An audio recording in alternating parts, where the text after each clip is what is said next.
ash falls where no one is left to name it. It drifts over forests, rivers, open grasslands, and black volcanic slopes that still breathe heat into the air.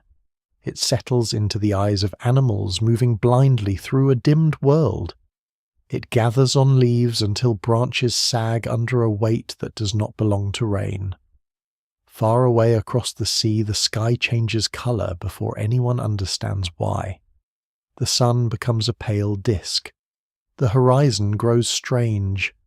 Daylight weakens and the ordinary rhythm of heat, hunger, water and travel begins to fail. Somewhere in this altered world, small groups of humans keep moving, carrying stone tools, fire knowledge, memory, children, and the thin line of survival that will one day lead to every living person. The catastrophe begins in what is now northern Sumatra at Lake Toba, though at the time there is no peaceful blue lake filling the caldera. There is a volcanic system of almost unimaginable scale, hidden beneath a restless landscape. For generations perhaps, for longer than any human group nearby can remember, the mountain country has stored pressure below the surface. Rock melts, gases build fractures, open and close, and the crust above the magma chamber becomes a lid over a force too large to remain contained forever. Then, around 72,000 years ago, the lid breaks. The eruption that follows is not simply a mountain exploding. It is a piece of the planet tearing open. In the hours and days that follow, the eruption sends vast columns of ash and gas high into the atmosphere. Flows of burning material race across the land.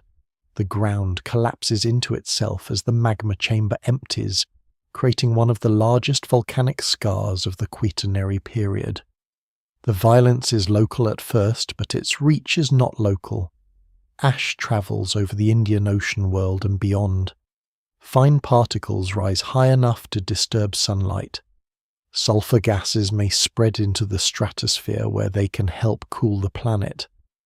The exact severity of the global effect remains debated, but the event is enormous by any human measure. Toba does not merely erupt into a landscape. It enters climate migration ecology, and eventually the argument over human origins. Before we go deeper, take a moment to like the video and subscribe if this is the kind of history and mystery you enjoy. Because the story of Toba is not only a story of fire and ash, it is a story about how close the human line may have come to narrowing into something frighteningly small, and why that idea still divides scientists today. For a long time, one version of the Toba story has held a powerful grip on imagination. It suggests that this super eruption pushed early modern humans to the edge of extinction. In this view, the sky darkened, temperatures dropped, ecosystems faltered, and human populations crashed into a severe bottleneck. Only a small number survived. Their descendants expanded again later, carrying within their DNA the echo of that ancient narrowing. It is a dramatic idea, and it is not difficult to understand why it endures. A single volcanic event, a wounded planet, a handful of human survivors, and the future of the species balanced on the fragile habits of small, wandering groups. It sounds almost too stark to ignore. Yet the evidence is not so simple. Scholars still debate how severe the Toba winter was, how long it lasted, and how deeply it affected human populations in different regions. Some genetic studies once seemed to support the idea of a severe population bottleneck around this time, but later work has complicated that picture. Archaeological sites in parts of India show stone tool traditions continuing across the ash layer, suggesting that at least some human groups lived through the fallout rather than vanishing beneath it. In Africa, where early modern humans had already developed flexible survival strategies, the record suggests resilience as much as vulnerability. No single explanation fully accounts for this. The eruption was real, its ash was real, its scale was immense. But the claim that it nearly wiped out humanity remains one of the most fascinating, unsettled questions in deep human history. That uncertainty is what gives the story its strange power. Toba sits at the meeting point between geology and ancestry. It belongs to the world of calderas, magma chambers, sulfate aerosols, ocean sediments and ice cores, but it also belongs to the world of hearth stone flakes, animal bones, migration routes, and human bodies moving through damaged landscapes. It asks a question that cannot be answered by one kind of evidence alone. A volcano can leave ash across continents. Climate can leave chemical traces in ice and mud. Humans leave tools, campsites, genes, and absences. The difficulty is fitting those traces together without forcing them into a story that is cleaner than the past itself. Imagine the world before the eruption in human terms. There are no cities, no fields, no written names, no temples, no kings, no borders drawn on maps. Human life exists in small groups shaped by water, season animals, edible plants, coastlines, rivers and memory. Knowledge travels in bodies and practice. A good stone edge matters. A remembered path matters. The ability to read clouds, tracks, tides, firewood and danger matters. Every group is a living archive, but every archive is vulnerable. Illness, drought, failed, hunting conflict, a lost child, a poisoned water source, or a season without enough food can change the future. In such a world, a planetary disturbance does not need to erase everyone directly. It only needs to make survival harder in enough places at once. The Toba eruption arrives in this already uncertain world like a force from below the human scale. For people close to the blast, if any are nearby, survival may be impossible. For those farther away, the danger is more indirect. Ash can contaminate water and coat plants. Light can weaken, temperatures can shift, rainfall patterns can change, animal herds may move or decline, plants may fruit differently. The chain of consequences can pass through landscape after landscape, each link small enough to seem ordinary until they accumulate into hunger. What survives in the record suggests that the impact was uneven. Some regions may have suffered deeply. Others may have endured with less disruption than once imagined. The planet does not respond to catastrophe as a single surface. It responds through oceans, winds, mountains, forests, deserts, and the stubborn complexity of local life. This is why the phrase nearly wiped out humanity must be handled carefully. It captures a possibility, not a settled verdict. It points toward a real scientific debate, not a simple fact. The eruption was among the largest known in the last several million years. It likely affected climate. It spread ash over vast distances. It occurred during a period when modern human populations were still relatively small compared with later history. These points are solid enough to matter. But the deeper question remains open. Did Toba cause a dramatic collapse in human numbers, or did it become one more severe pressure in a long age already shaped by climate instability, migration and adaptation? The answer may not be a clean yes or no. The ancient world rarely grants that kind of mercy. Toba may have devastated some ecosystems while leaving others survivable. It may have reduced populations in certain regions while other groups persisted. It may have intensified hardships already underway rather than creating them alone. It may have entered human evolution not as a single blade cutting the species down to a few survivors, but as one of several great filters through which early humans passed. The evidence remains incomplete, buried in lake beds, seafloors, caves, dry river valleys, and fragments of ancient DNA. Still, the image remains haunting. A volcanic lake in Sumatra calm today beneath clouds and green hills marks the place where Earth once opened with enough force to darken distant skies. Beneath that beauty lies the memory of collapse. Across the world, in landscapes that never saw the eruption itself, faint layers of ash preserve the signature of a day when the planet changed suddenly.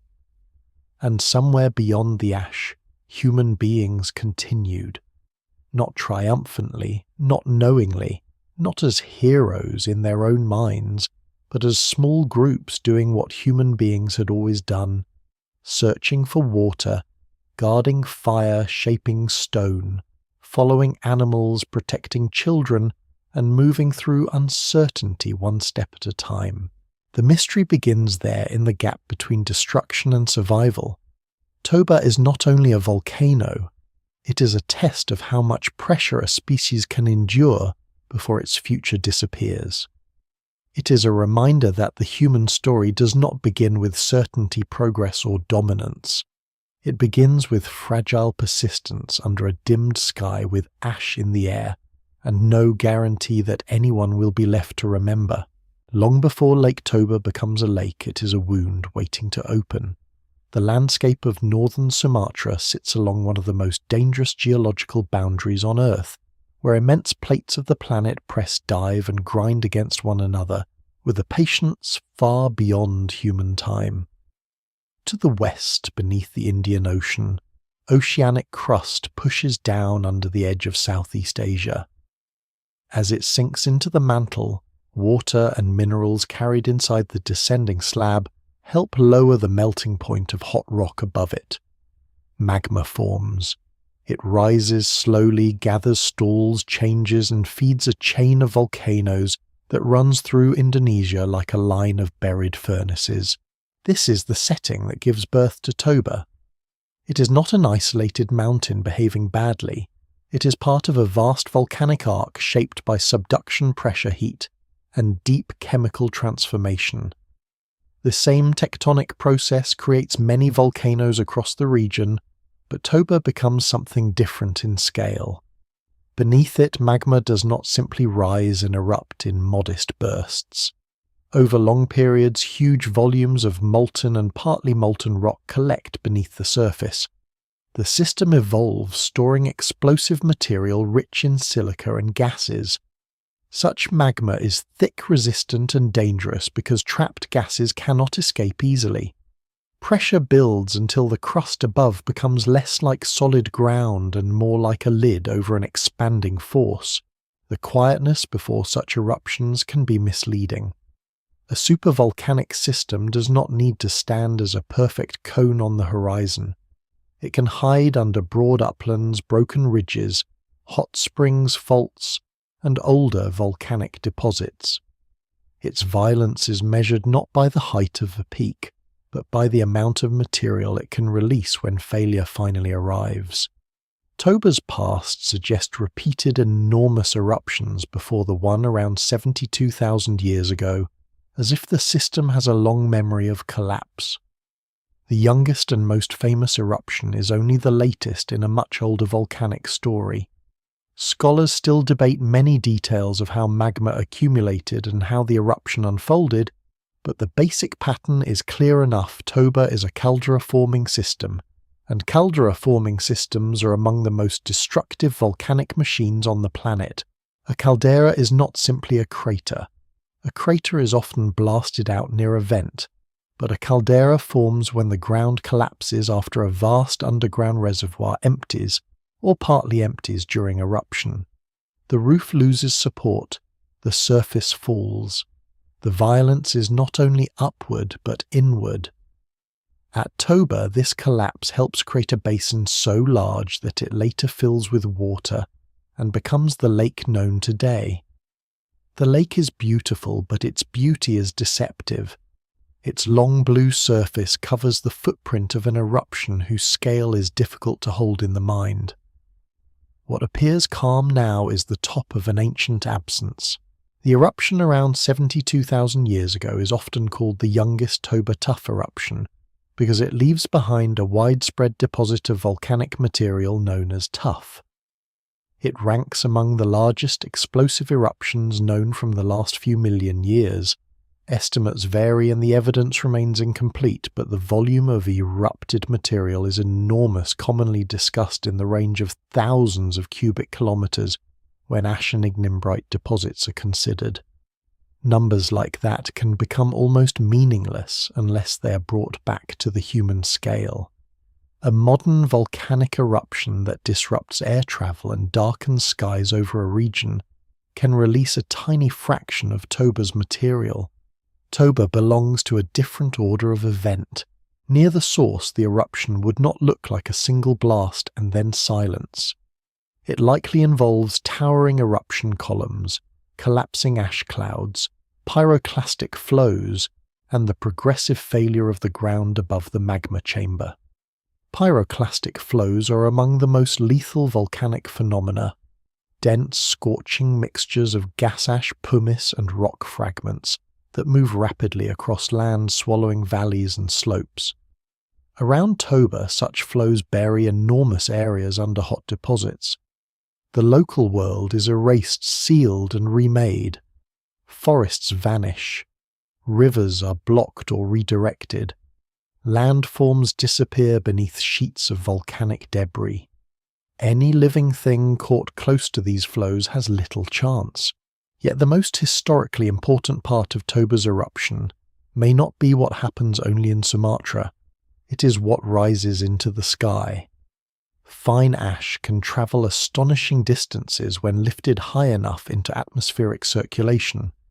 Toba ash has been identified across parts of South Asia and in marine sediments far from the volcano. This is one reason the eruption has become so central to debates about human survival. It leaves a time marker spread across a huge region, a pale horizon in the earth that can be matched from place to place. For archaeologists and geologists, that ash layer is both a disaster trace and a clock. It tells them that whatever lies below is older than the eruption, and whatever lies above is younger. The ash itself is more than grey dust. It is pulverized glass and mineral fragments sharp at microscopic scales, born from magma torn apart by expanding gas. When fresh and thick, it can smother plants, contaminate water, irritate lungs, collapse vegetation, and alter the surfaces animals depend on. In thinner layers, it may still affect soil and waterways, but its consequences depend heavily on local conditions. Rain can turn ash into choking mud. Wind can lift it again and again. Rivers can carry it downstream. A landscape under ash does not simply return to normal when the sky clears.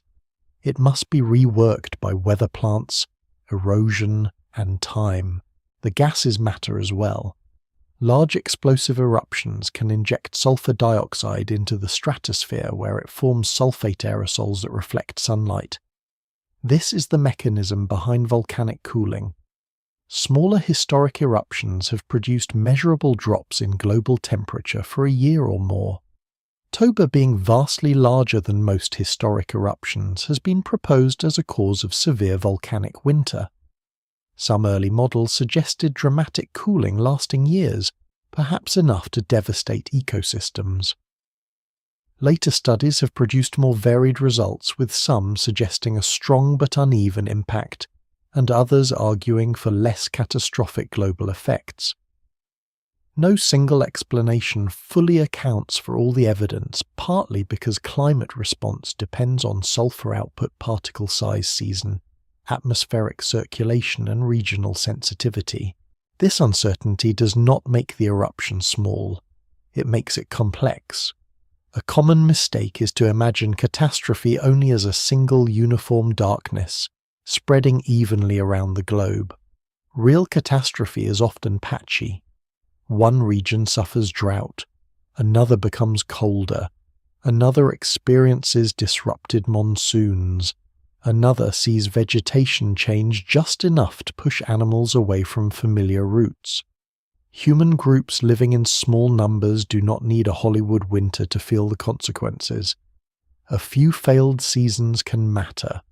A coastline that remains productive can become a refuge. A river valley buried in ash can become a trap. Survival depends not only on the size of the eruption, but on where people are, what they know, and how flexible their lives already are. Toba's power comes from this combination of scale and unevenness. It is huge enough to leave traces across continents, yet subtle enough in its human consequences that scientists still argue over what happened afterward. The volcano creates the conditions for one of the great debates in prehistory, because it sits at exactly the right moment early enough that modern humans are still scattered in relatively small populations, late enough that their archaeological traces are visible in some regions, and dramatic enough that its ash gives researchers a shared horizon in time. Today, Lake Toba stretches across northern Sumatra as a vast highland lake, with Samosir Island rising within it itself, part of the complex volcanic structure left behind by collapse and later uplift. Villages, forests, roads, and fields now occupy a landscape built from ancient violence. The surface is calm enough to reflect clouds, the hills are green enough to seem gentle. But beneath that calm lies the architecture of a super-eruption, collapsed crust, thick deposits, deep magma history, and the reminder that Earth can store danger for ages before releasing it in days. To understand why Toba becomes a candidate for nearly ending the human story, the lake must first be seen not as scenery, but as aftermath. It is water filling a scar. It is a peaceful face over a buried engine. It marks the place where geology exceeded ordinary imagination and forced the living world to respond. The humans who may have lived through its distant effects do not know. Plate tectonics, sulfate aerosols, caldera collapse, or volcanic tuff. They know only that the sky changes the ground. In some places is no longer as it was, and the habits that once kept them alive may no longer be enough. Before the sky darkens over the Indian Ocean world, humanity is already living close to the edge. The people of this age are not primitive in the sense of being simple.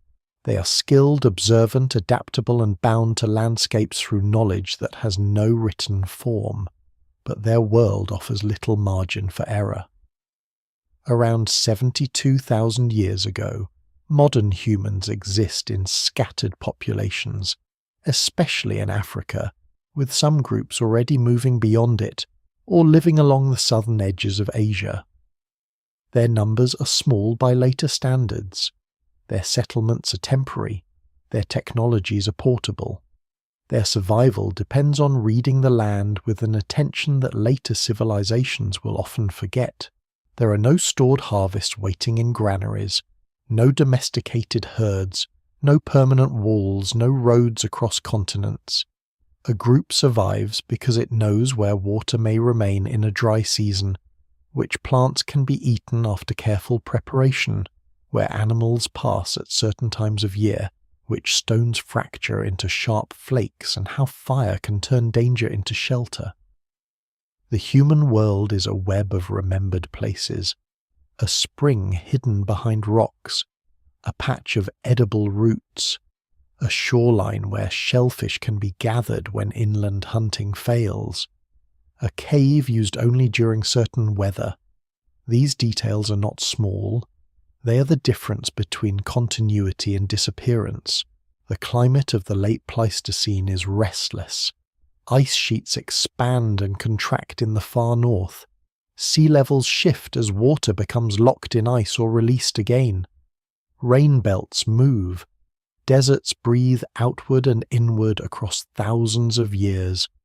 In Africa, regions that sometimes support lakes, grasslands, and animals can become drier and harsher. In Arabia and South Asia, windows of habitability open and close with monsoon strength.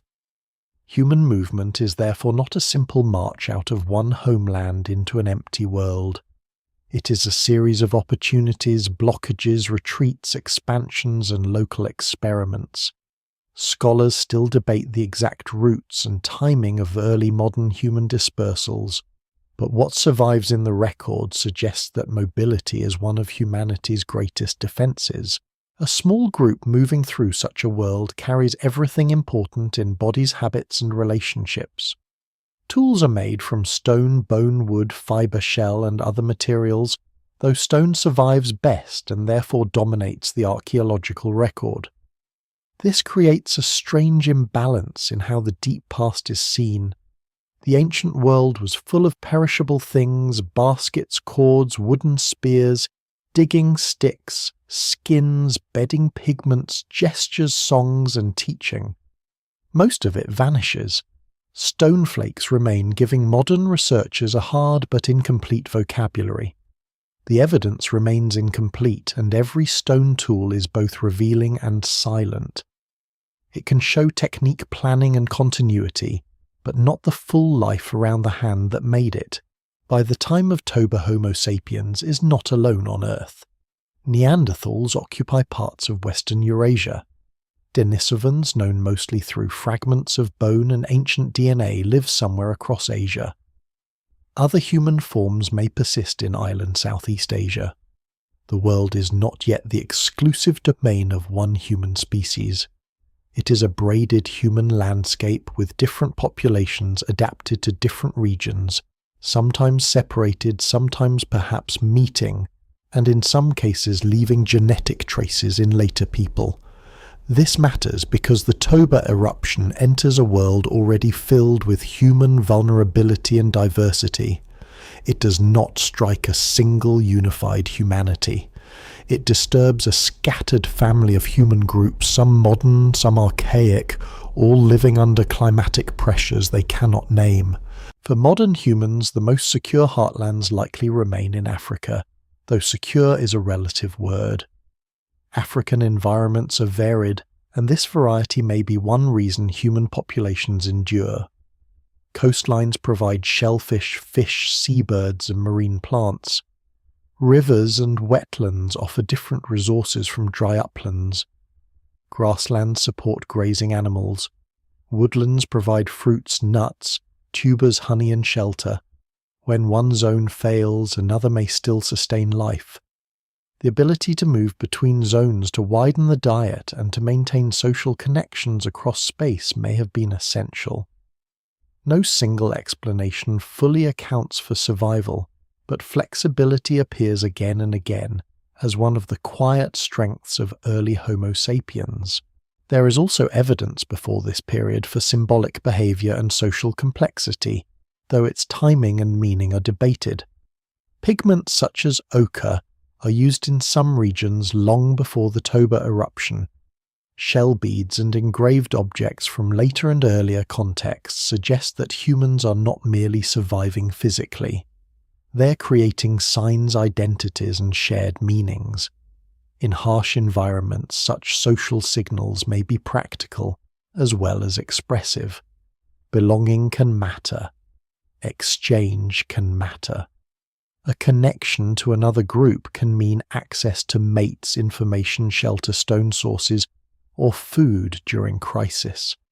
Human culture, even in forms that leave only faint traces, may be a survival technology.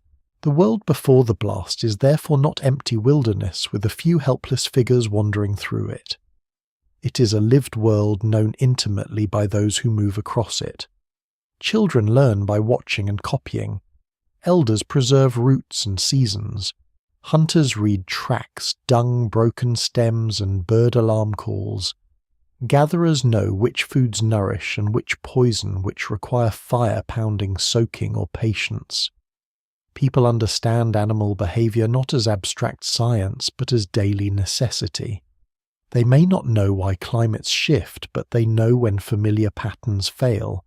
They may not know geology, but they know dangerous ground, bitter water, strange smoke, and the tremors that make animals restless. This makes the Toba eruption more frightening, not less. It is not falling upon ignorance. It is falling upon knowledge that has limits. Human skill is powerful when the world remains within a range of learned variation. A dry year can be endured if older people remember another dry year. A herd can be followed if its route changes in familiar ways. A storm can be survived if shelter is nearby. But a super eruption can push landscapes beyond remembered experience. Ash falling from a distant sky, sunlight weakening without storm clouds, plants coated in grey dust, animals moving unpredictably, water tasting wrong. These are the kinds of disruptions that can make inherited knowledge uncertain. Still, it is important not to imagine all humans watching the same disaster unfold. Distance shapes experience. People near Toba face immediate devastation. Those in parts of South Asia may encounter ashfall directly. Groups in Africa may experience climate effects without ever seeing ash. Others may notice only subtle changes in seasonal rain, animal movement, or temperature. The catastrophe becomes many different catastrophes filtered through geography. What one group experiences as the end of its world, another may experience as several difficult years. This unevenness may explain why the archaeological story is so complicated. Human survival after Toba is not one story, but many local stories, most of them lost. One lesser-known detail is that the eruption also becomes for modern science a rare timestamp, in a period where dates are often difficult. The ash layer acts like a line drawn through parts of the ancient world. Below it lie older tools, older sediments, older traces of life. Above it lie younger ones. In places where the ash is preserved clearly, researchers can ask whether human activity stops changes or continues. This is why Toba is not merely a disaster in the record. It is a measuring mark. It allows the human story to be tested against a geological event of known enormity. Before that mark is laid down, the world is alive with fragile continuities. Fires burn in sheltered places. Stone is struck against stone. Bodies move under stars that look sharper than they do now. Infants are carried. Meat is shared. Wounds are treated as best as knowledge allows. Groups separate and reunite. The dead are left buried or remembered in ways that mostly vanish. Every generation survives long enough to teach the next, and that chain of teaching is the quiet miracle beneath the larger story. The future does not yet belong to cities, agriculture, writing, or empire. It belongs to people whose names are gone, whose voices are gone, and whose existence remains only through tools, bones, pigments, genes, and the stubborn fact that they did not disappear. Then the ground in Sumatra begins to fail, and the world that these people know is forced into a new uncertainty. The day the sky changes does not begin everywhere at once. Near Toba it begins from below with pressure that has spent ages gathering in darkness. The crust above the magma chamber has already been weakened by older eruptions, faults, heat, and slow deformation. The land may tremble, steam may rise from vents and fractured ground, springs may change temperature or chemistry, animals may leave slopes where gases collect in low places. Yet even these signs, if they occur, cannot explain what is coming. The system beneath northern Sumatra is not preparing a storm or a landslide. It is preparing to empty part of itself into the atmosphere. When the eruption begins, the first violence is vertical. Gas-charged magma rises, expands, and tears itself apart as pressure drops. Molten rock becomes ash, pumice, glass shards, and volcanic fragments in a roaring column that climbs beyond weather into the high atmosphere. The column is not a pillar in any ordinary sense. It is a convulsing tower of heat and debris feeding itself from below, spreading outward above like a dark crown. Lightning may crack inside the ash cloud as particles collide and charge builds. Day turns into a dim red-brown confusion. The sound close to the source would be beyond language, less like thunder than a continuous tearing of the world. The eruption does not remain neatly contained above its vents. As material rushes out and the underground reservoir loses support, the surface begins to collapse. Sections of land drop into the space left behind. Fractures widen. New vents may open along ring faults. The eruption grows not as a single mouth, but as a collapsing system. The violence becomes circular, surrounding the sinking heart of the caldera. In this stage, Toba stops being a volcano in the familiar mountain-shaped sense and becomes a landscape-scale failure. Ground that once seemed permanent falls into the architecture of its own emptiness. Then come the pyroclastic flows. Heavy eruption columns can collapse under their own weight, sending superheated avalanches of gas ash and pumice outward at devastating speed. These flows do not behave like ordinary lava. Lava usually crawls. Pyroclastic density currents surge. They pour over ridges, sweep through valleys, and bury everything in their path. Forests are flattened or burned. Animals vanish inside heat and ash before they can flee. Rivers are overwhelmed.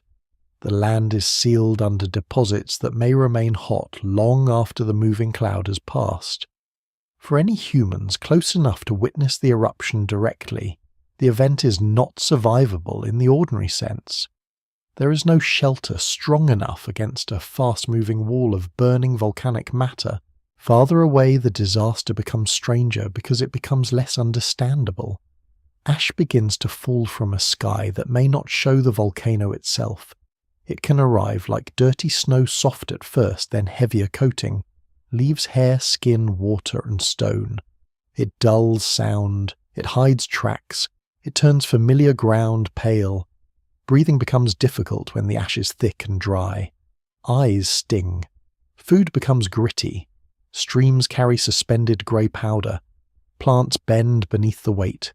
Small animals burrow, choke, or flee. Birds lose clean water and clear air. The world does not need to be buried deeply everywhere for life to become harder. A thin layer in the wrong season can still disrupt feeding movement and water. Across the Indian Ocean region, winds carry Toba's fine ash over enormous distances.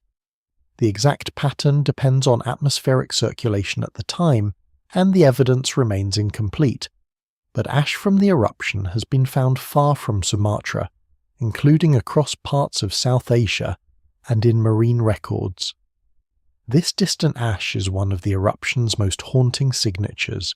It means people who never saw the volcano, never felt the caldera collapse, and never knew the source of the sky's change may still have lived under its fallout. Their world is touched by a mountain they do not know exists. For people in the direct ashfall zones, ordinary decisions become urgent. Water must be protected if possible. Food must be cleaned or replaced. Infants and elders must be shielded from air that irritates the lungs. Movement becomes both necessary and dangerous. Staying may mean hunger or sickness. Leaving may mean entering unknown conditions with ash covering landmarks, plants, and animal signs. A group that depends on tracking may find the ground rewritten. A group that depends on plant foods may find leaves and fruits coated or damaged.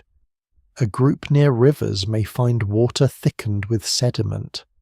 There is no evidence that lets anyone describe a single human scene with certainty, but what survives in the record suggests that the eruption created exactly the sort of crisis in which small differences in knowledge, location, and luck could decide survival. The sky above the eruption spreads its consequences even farther. Fine particles and gases rise high enough to enter systems of wind that humans cannot see and cannot imagine. Sulfur dioxide, if injected into the stratosphere in great quantities, can transform into sulfate aerosols. These tiny droplets reflect sunlight and can cool the surface below. The process is known from historic eruptions, though Toba's exact sulfur load and climate effect remain debated. Some models have imagined severe drops in temperature, while others suggest a more moderate and regionally uneven cooling. Scholars still debate how long the volcanic winter lasted and how sharply it struck different parts of the world. To ancient humans, the mechanism does not matter. What matters is that the sun becomes weaker, seasons become less reliable, or rain arrives differently. The greatest threat may not be a single dark day, but the slow failure that follows. Plants need sunlight and timing. Animals follow plants and water. Humans follow both. If fruit in seasons shift, if grazing declines, if herds move, if rivers become fouled, if coastlines become more important, Because inland foods falter, then the eruption continues long after the ash stops falling. Catastrophe becomes ecology. Near Toba, the land is transformed beyond recognition. The great hollow left by collapse will eventually become a lake, but not immediately as the peaceful place seen today. First, there is heat, unstable ground, blocked drainage, fresh deposits, and a wounded volcanic field. Rain falls on ash and pumice. Erosion begins. New streams cut through loose material. Over time, water gathers. The caldera becomes a basin. Later uplift raises Samosir Island from within the lake, a reminder that the volcanic system does not simply die after eruption. It changes form. The scar fills, but the scar remains. One surprising detail of such eruptions is that their most permanent traces are often quiet. The blast itself vanishes. The ash cloud disperses. The noise ends. But the deposits remain as pale bands in sediments, as microscopic glass shards in soils, as chemical signals in ice and ocean cores. Toba's day of violence becomes a thin layer that researchers can hold between fingers or see through a microscope. A planetary event becomes a line in the earth. This contrast is part of the mystery. The eruption may have darkened skies and altered climates, yet much of its story survives as dust. For the living world, there is no clean ending to the day the sky changed. The eruption likely unfolds over days or possibly longer, with pulses of activity and spreading fallout. The aftermath stretches into years, perhaps decades in some ecological effects. But the turning point is immediate. Before Toba, the world is difficult but known through inherited patterns. After Toba, parts of that knowledge must be tested against a damaged environment.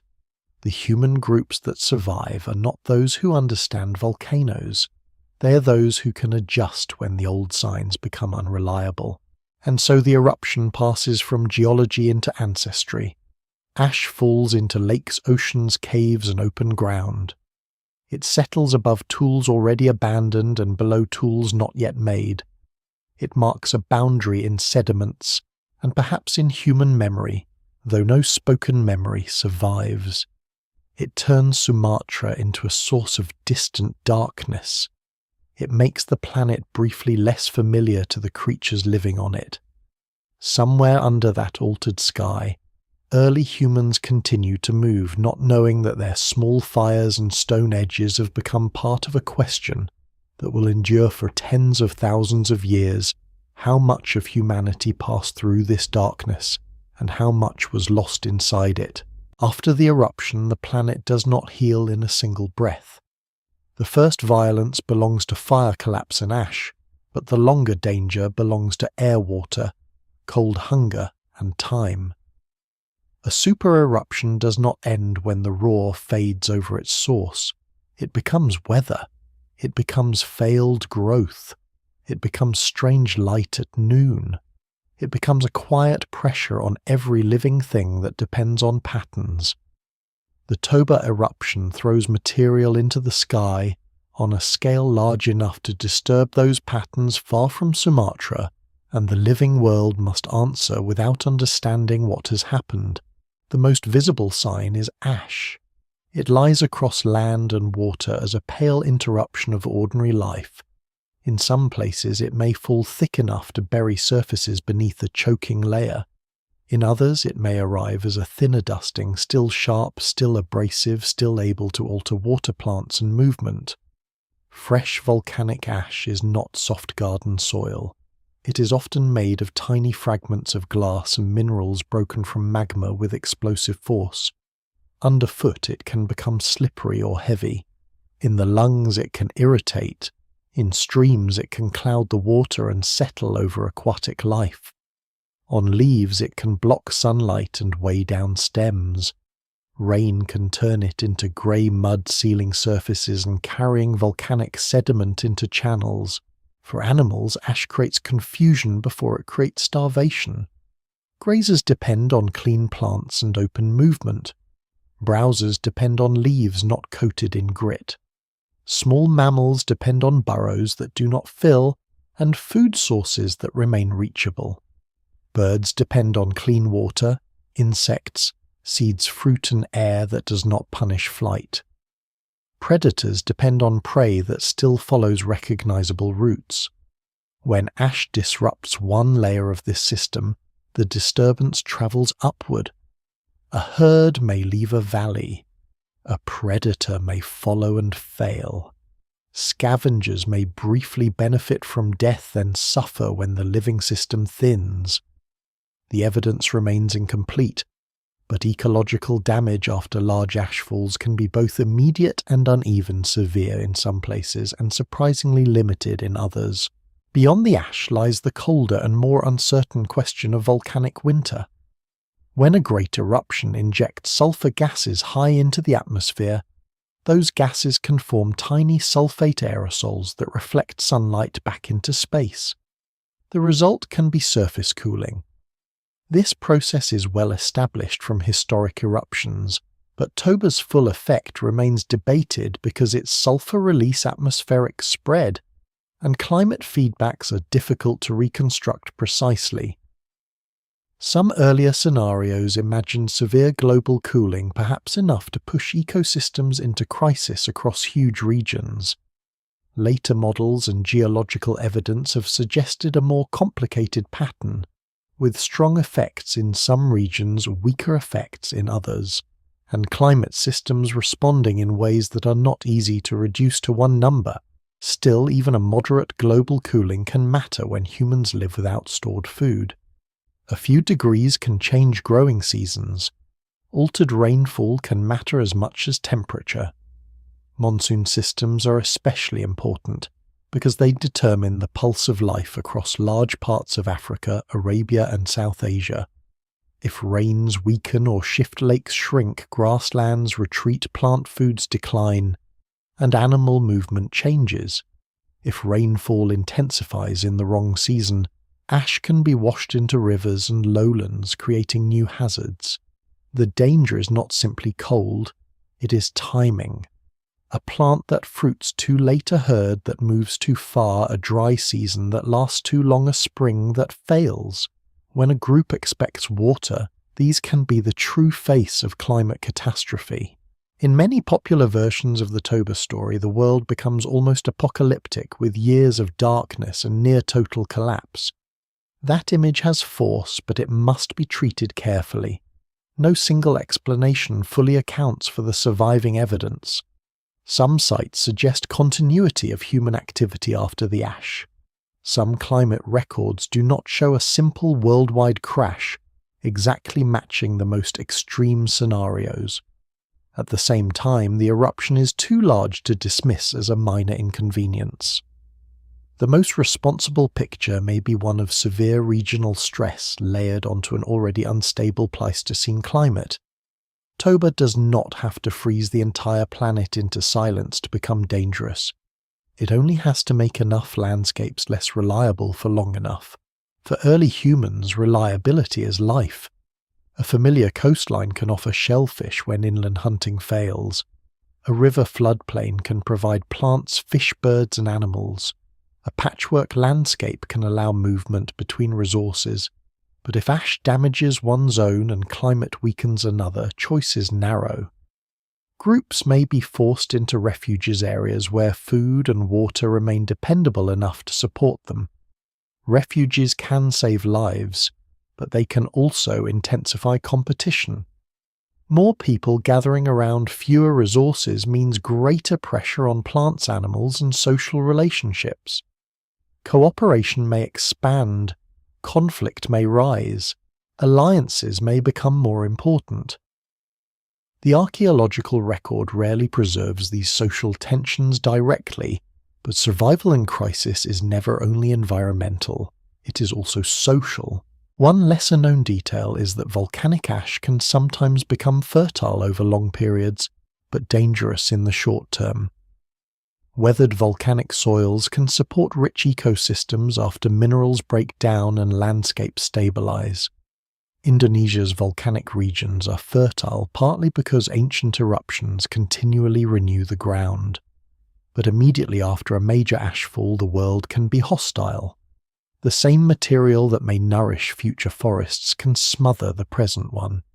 This is one of the cruel rhythms of geological time. What destroys one generation may enrich a landscape for another far beyond memory. Toba's ash also enters oceans.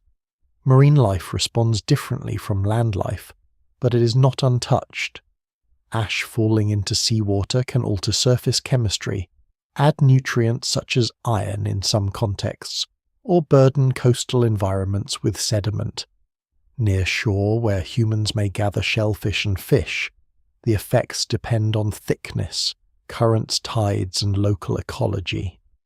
Coastal zones may have been refuges in some regions because they offer diverse foods that are less vulnerable to terrestrial drought. Yet even coasts are not immune to climate shifts, sea level conditions, storms, and ash. What survives in the record suggests that some coastal and near-coastal populations were remarkably adaptable, but the details are patchy because later sea level changes have drowned many ancient shorelines. The wider biosphere after Toba is therefore best imagined not as one universal wasteland, but as a map of stress. Near Sumatra, devastation is overwhelming. Across parts of Asia, ashfall may damage local ecosystems and mark archaeological surfaces. In Africa, the effects may come more through climate disturbance than direct ash. In some high latitudes, cooling may interact with existing glacial conditions. In tropical regions, rainfall changes may matter more than cold. Mountains, coastlines, deserts, forests, and rivers all mediate the catastrophe differently. A global event becomes local fate. This unevenness is essential because it helps explain how a catastrophe can be both enormous and survivable. If every landscape fails at once, the story ends. If some landscapes fail while others endure, movement becomes possible. Human beings are not tied to one food source or one habitat in the way many animals are. They can shift, diet change routes, use fire, carry tools, share knowledge, and remember distant places. These abilities do not make them invincible. They make them difficult to erase. Toba may have struck a world where Homo sapiens was vulnerable, but also one in which vulnerability was matched by unusual flexibility. The years after the eruption may have tested that flexibility severely.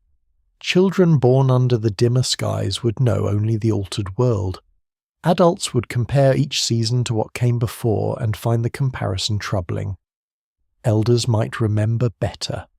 Rains, clearer rivers, more animals or plants that once grew in places now coated or dry. No one would speak of sulfate aerosols or global cooling. They would speak, if they spoke of it at all, through practical memory, where food remained, where people died, where the water turned bad, where ash fell, where animals returned where they did not. Eventually, ash compacts into sediment. Vegetation returns in some places. Rivers cut new paths through loose deposits. Climate systems move on, though not necessarily back to what they were. The living world absorbs the blow unevenly, and the human story continues through that unevenness. Toba's true danger lies in this long aftermath, where the eruption becomes less visible but more intimate. It enters stomachs through hunger lungs, through dust feet, through difficult travel and memory, through the loss of reliable places. A planet under ash is not a dead planet. It is a planet forced into revision. Some lines of life end, others bend, others wait in sheltered pockets until conditions improve. Somewhere in that altered map, the ancestors of later humanity remain alive, not because the catastrophe is gentle, but because survival is sometimes made from fragments. A clean spring, a sheltered coast, a remembered route, a tool edge, a fire kept dry. A child carried through a season that might have ended everything. The idea that Toba nearly ended humanity begins with a frightening simplicity. Around the time of the eruption, genetic studies of modern people seem to show that the human population had once passed through a narrow gate. The diversity carried in living human DNA appeared smaller than expected for a species spread across so much of the planet, and some researchers proposed that a severe bottleneck had reduced early Homo sapiens to a dangerously small number. Toba, enormous, well-dated, and capable of global disruption, became the obvious suspect. A supervolcano darkens the sky. Human numbers crash. A few survivors remain. The species expands again, carrying the mark of near extinction in its genes. It is one of the most gripping ideas in the study of the deep past, because it links every living person to a moment of possible disappearance. It suggests that the future of humanity once passed through small fires in damaged landscapes, through hungry bands moving under colder skies, through mothers carrying children across ash-dusted ground, through groups that survived not because the world was kind, but because they were lucky, skilled, flexible, or all three. The appeal of the idea is clear. It gives deep history a single hinge. Before Toba, many humans. After Toba, almost none. Then slowly the world fills again. But the human past rarely leaves such clean hinges. Genetic bottlenecks are real phenomena, yet interpreting them is difficult. A bottleneck can occur when a population shrinks sharply, but similar patterns can also appear through long periods of small population size, repeated local extinctions and expansions, founder effects during migrations, or the structure of populations separated across landscapes. Genes do not preserve a simple census. They preserve patterns of ancestry, breeding, isolation, mixture, and survival across many generations. When genetic diversity is low, it does not automatically point to one catastrophic year or one volcanic winter. It may point to a deeper and more complex history of small groups living apart, merging, vanishing, and expanding again. This is where the Toba hypothesis begins to meet resistance. The eruption is real and its timing is provocative, but the connection between eruption and near extinction remains debated. Some early versions of the hypothesis proposed that the human population may have fallen to only a few thousand breeding individuals, perhaps even fewer in certain interpretations. Such a number is powerful because it makes humanity seem almost like an endangered species in the modern sense. Yet later genetic studies have complicated the timing and severity of any bottleneck. Some signals of reduced diversity may predate Toba stretch, across a longer interval, or reflect population structure rather than a sudden collapse. Scholars still debate how to read these genetic shadows. For a population living in small groups, extinction does not need to happen everywhere at once. It can happen one valley, one coastline, one dry basin at a time. A group disappears after a failed season. Another loses too many adults to disease or hunger. Another cannot find partners because neighboring groups have moved or died. Another survives but becomes isolated. Over generations, these local losses can narrow the genetic future. The terrifying possibility is that the species may have come close to danger more than once, not only because of Toba, but because Pleistocene life was repeatedly unstable. Toba may have been one severe pressure among many arriving in a world already shaped by demographic fragility. The concept of a bottleneck also depends on scale. A global bottleneck means the whole species shrinks dramatically. A regional bottleneck means some populations collapse while others endure. A migration bottleneck happens when only a small subset of a larger population expands into new territory, carrying only part of the original genetic diversity with it. Modern humans outside Africa, for example, descend largely from populations that left Africa, and such dispersals naturally involve founder effects. This can make later populations look genetically narrowed even if the total African population did not crash to near extinction at the same moment. No single explanation fully accounts for every pattern, and that is why the debate remains alive. The archaeological record adds another layer of difficulty. If Toba had nearly wiped out humanity, one might expect widespread abandonment, a sharp break in tool traditions, or long silences in regions affected by ash. In some places, the record is too sparse to say much.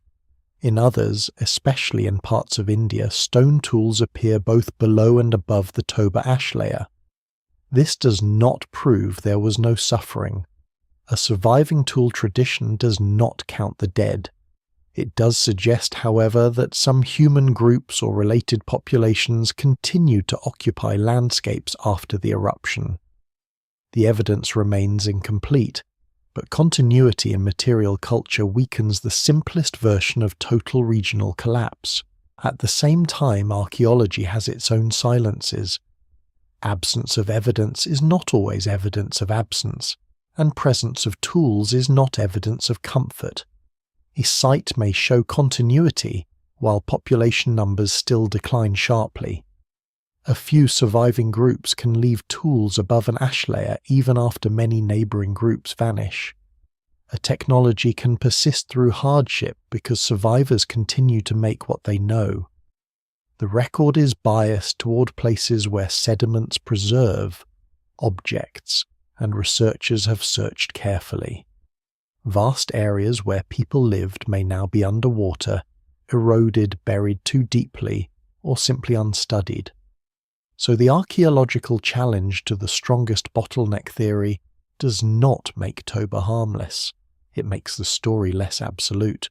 To imagine humans at the edge, it helps to reduce the scale from species to camp. A small band lives by a river perhaps far from Toba, but within a world affected by ash or climate disruption. The group has children, skilled adults, older knowledge keepers. Their tools are good. Their memory of the land is detailed. Then the season shifts strangely. Rain fails or arrives at the wrong time. Animals become scarce. The river changes colour after ash or sediment washes in. People move to a known refuge, but another group is already there, or the plants they expected are poor. A few people die. A child weakens. A pregnant woman cannot travel easily. The group survives the first crisis but emerges smaller. If neighbouring groups suffer the same pressures, marriages and exchanges become harder. The danger is not one dramatic moment, but a narrowing of options. This is the kind of pressure that can shape ancestry without leaving a clear monument. There are no ruins from such a collapse. There are no written records of empty camps. There are only fewer descendants. A lineage disappears when the last child of that line dies or leaves no children. A whole group can vanish without violence simply through hunger, isolation, illness, and bad luck. In deep time, extinction often looks quiet. The world does not need to announce that a branch of humanity has ended. One lesser-known complication is that human resilience may itself hide catastrophe. If survivors rapidly return to making tools, occupying camps, and moving through familiar regions, the archaeological record may show continuity even after severe demographic loss. Culture can bridge a population crash. A small surviving group can preserve a technique that once belonged to many. Later researchers see the same style of stone tools and may infer stability, while beneath that continuity the number of people may have changed dramatically. This is why the Toba debate cannot be solved by one line of evidence. Genetics, archaeology, climate modelling and geology all speak, but none speaks alone. What seems increasingly likely is that the strongest version of the old story is too simple. Toba probably did not reduce all of humanity to a tiny remnant in one clean global catastrophe. Yet it also remains plausible that the eruption caused severe hardship, especially in regions closer to the ashfall and in environments already vulnerable to climate stress. The truth may be more unsettling than the myth, because it is less cinematic and more realistic. Human survival may not have depended on a single heroic remnant, but on many scattered groups, some suffering, some moving, some dying out, some enduring in refugees that later vanished from the record. The phrase nearly wiped out therefore becomes a doorway rather than a conclusion. It forces attention onto how small early human populations may have been, how exposed they were to abrupt environmental change, and how much of the future can depend on fragile local circumstances. Whether Toba caused a severe global bottleneck or not, it occurred at a time when humanity was not yet numerous enough to absorb every shock easily. The species was adaptable, but adaptation is not invulnerability. It was intelligent, but intelligence does not make rain fall. It was social, but social bonds can fray under hunger. Somewhere after the eruption, enough humans survive for the story to continue. That fact can make the danger seem less real because the ending is known. But for those living through it, no ending is guaranteed. Every group exists inside uncertainty. Every child who lives becomes part of the future. Every group that disappears takes with it knowledge, ancestry, and paths never followed. Toba's greatest power in the human imagination lies here, not in proving that humanity stood one breath from extinction, but in revealing how plausible such fragility once was. The human line does not pass through the eruption as a conquering force. It passes through as scattered embers. Some go out, some remain hidden under ash, some are carried to new ground and burn again. The world after Toba is not empty, but it is tested, and within that test lies the uneasy possibility that the difference between disappearance and survival may once have been far smaller than later history wants to believe. The first witnesses are gone, but the dust remains.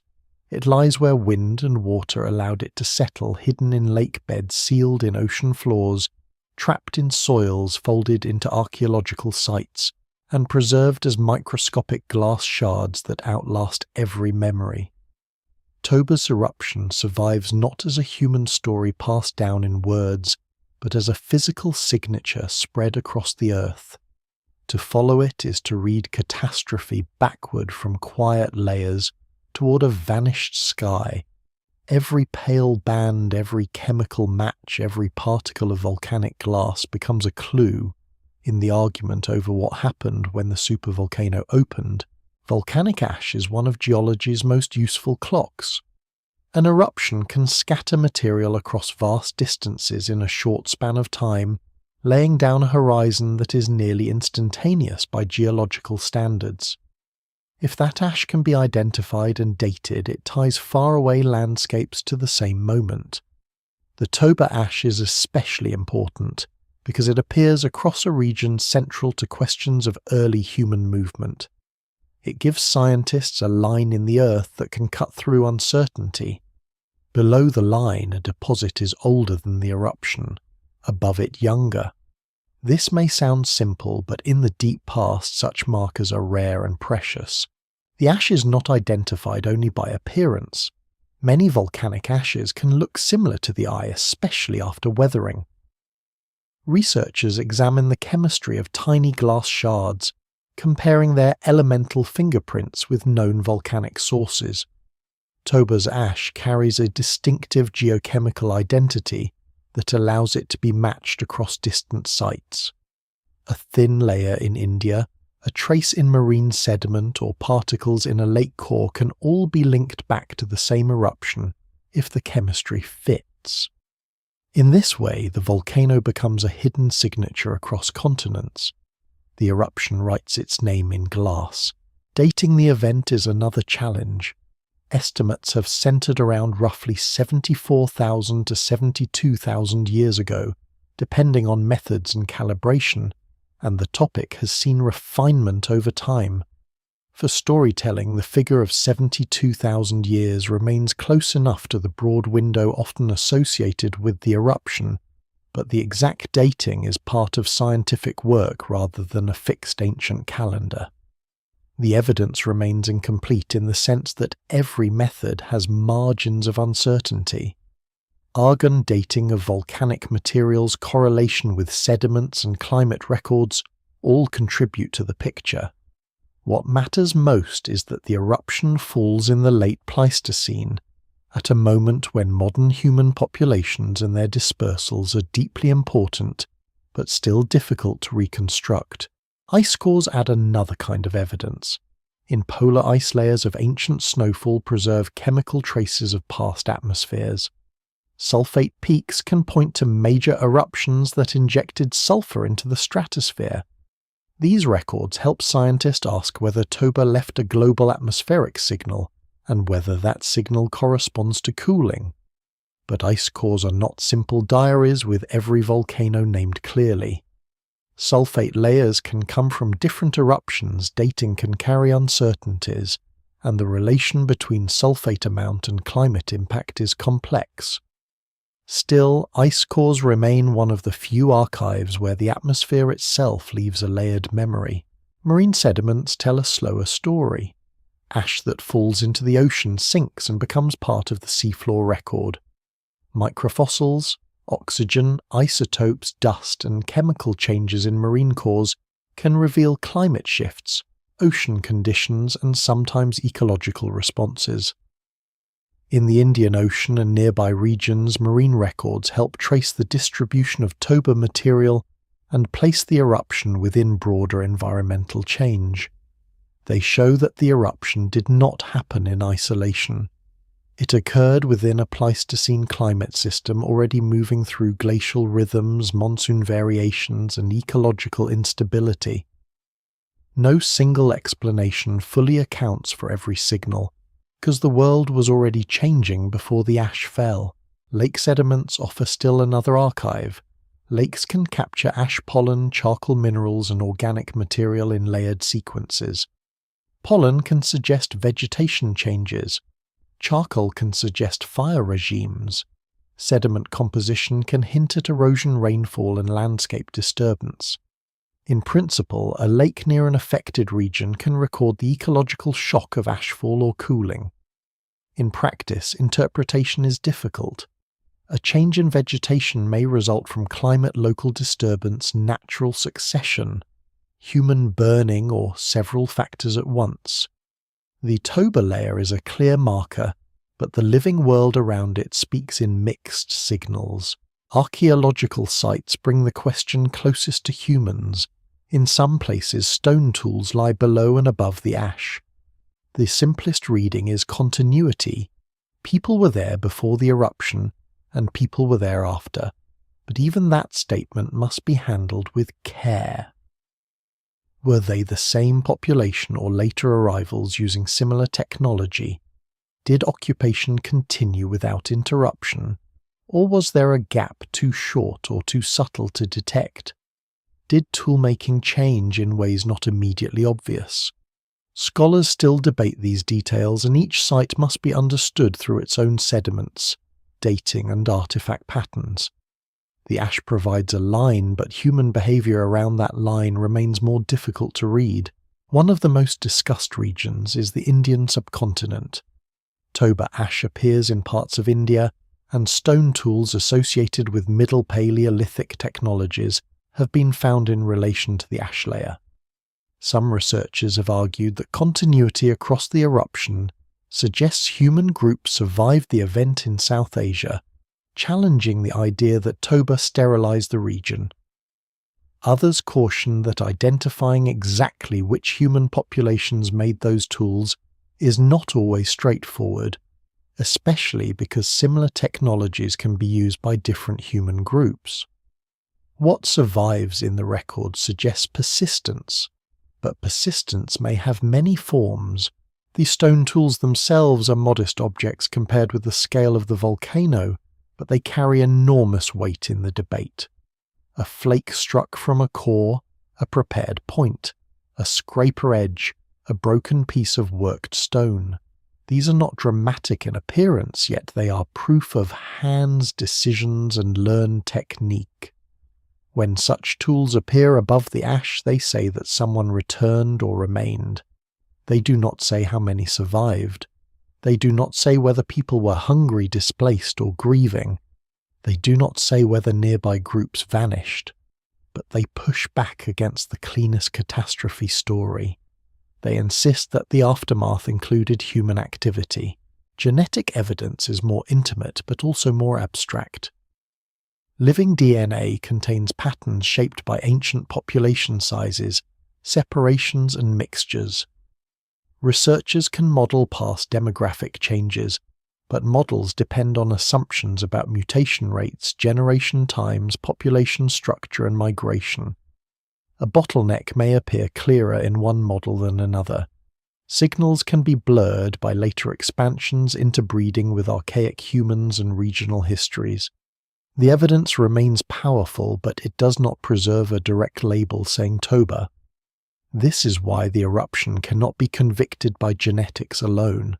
A surprising detail in the evidence is the difference between visibility and importance. The ash layer may be visually obvious in some deposits, while the human consequences may be nearly invisible. Conversely, a population decline may leave little archaeological trace if survivors continue making similar tools. Geological evidence can be dramatic and precise, while human evidence is scattered and indirect. The past does not preserve what modern curiosity most wants. It preserves what conditions allowed. Ash survives better than fear. Stone survives better than hunger. Glass shards survive better than social collapse. The study of Toba therefore becomes an exercise in restraint.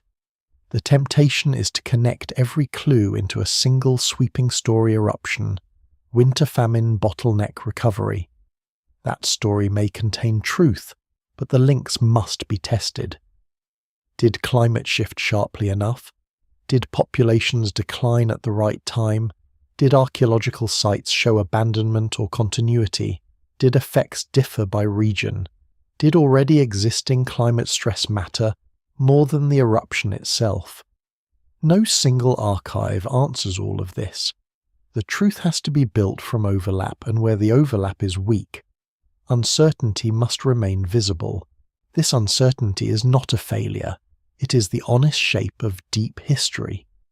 The eruption happened so long ago that no direct human memory survives, yet it happened recently enough in geological terms that its traces are still recoverable. That combination is rare.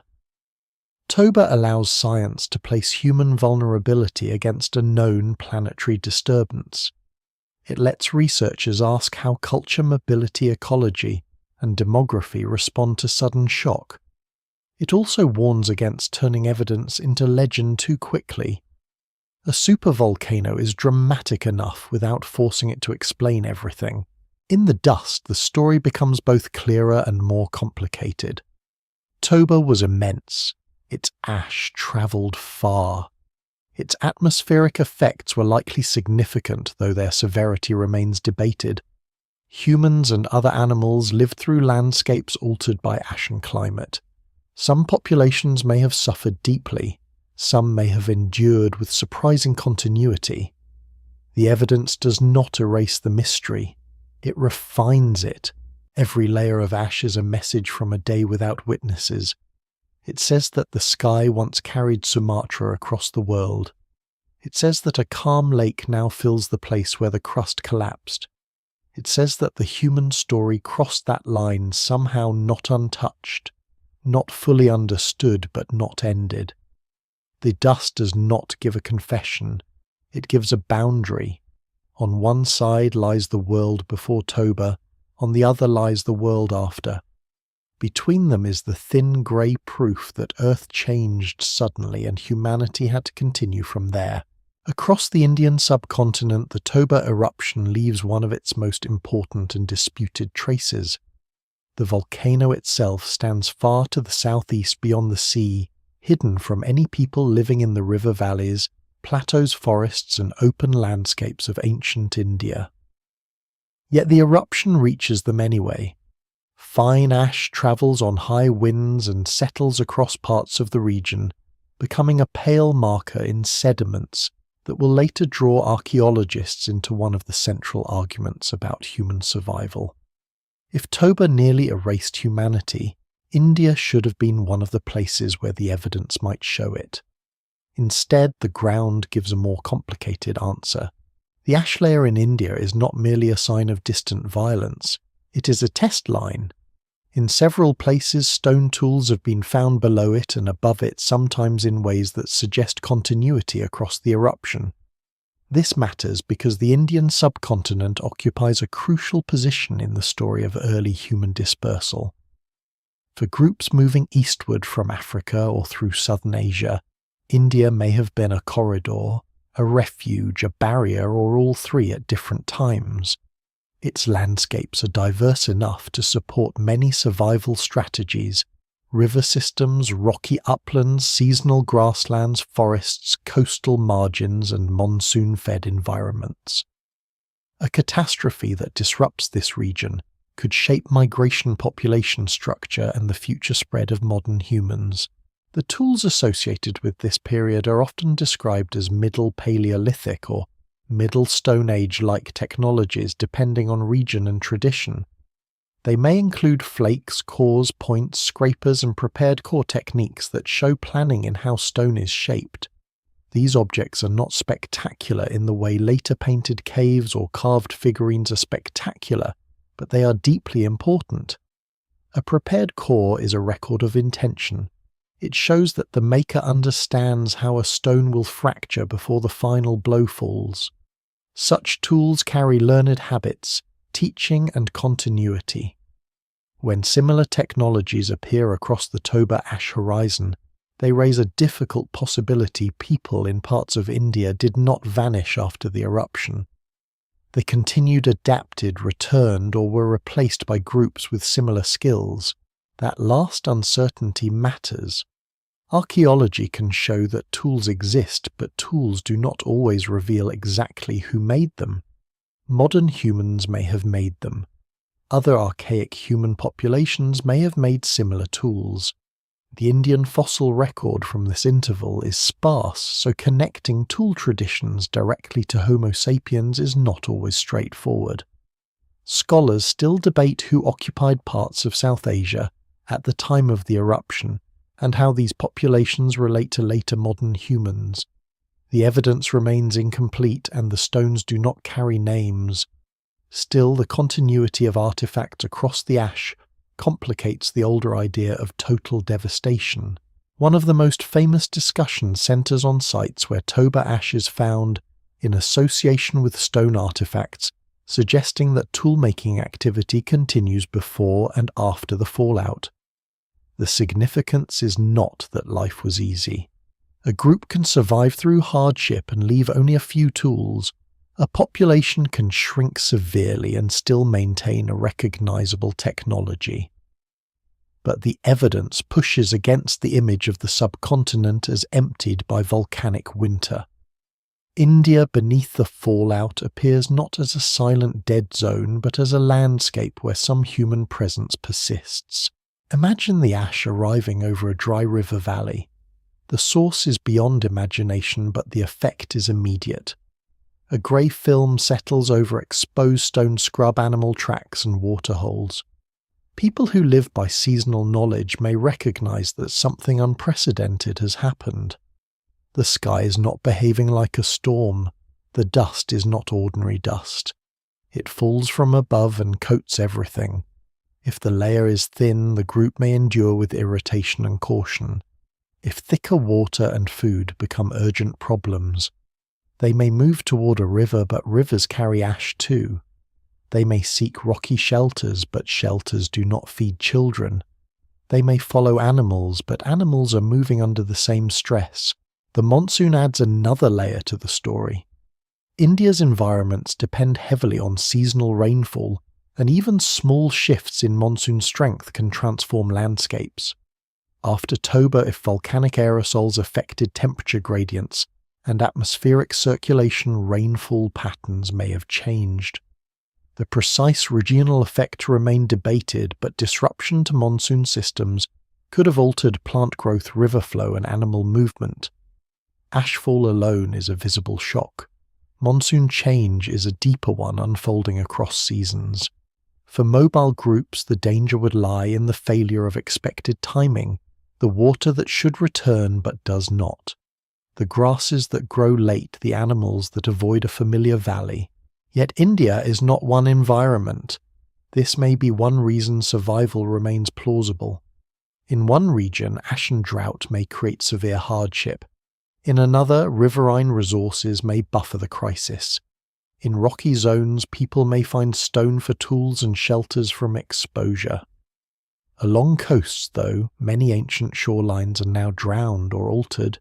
Marine foods may have offered resilience. Forest patches, wetlands, and upland corridors could each respond differently. No single explanation fully accounts for how human groups survived or moved through the subcontinent after Toba, because the region itself is too varied for one story. The archaeological challenge is made harder by time. 72,000 years is long enough for rivers to shift sediments, to erode sea levels, to rise and fall, and many campsites to disappear completely. People of this period were mobile. They did not build stone cities or leave monuments. They left flakes, hearth traces where preserved cut marks pigments in rare contexts and scattered debris from acts of daily life. If a group stayed in one place only briefly after the eruption, its trace may be almost invisible. If ash buried a surface quickly, it might preserve a moment. If erosion removed that surface, the moment is gone. The record is a map with most of its edges torn away. Still, the Indian evidence is powerful because it resists a simple collapse narrative. It suggests that at least some populations in a heavily affected region were not erased outright. They may have faced ecological stress, reduced numbers, changed routes, and damaged resources, but they continued to make tools. This is a small fact with large consequences. It means that survival through Toba may not have been limited to distant refugees untouched by ash.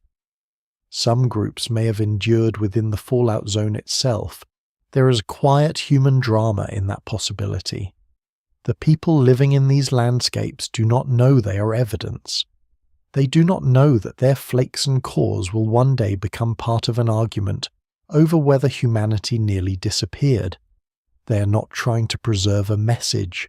They are trying to cut, scrape, pierce, butcher, process, and survive.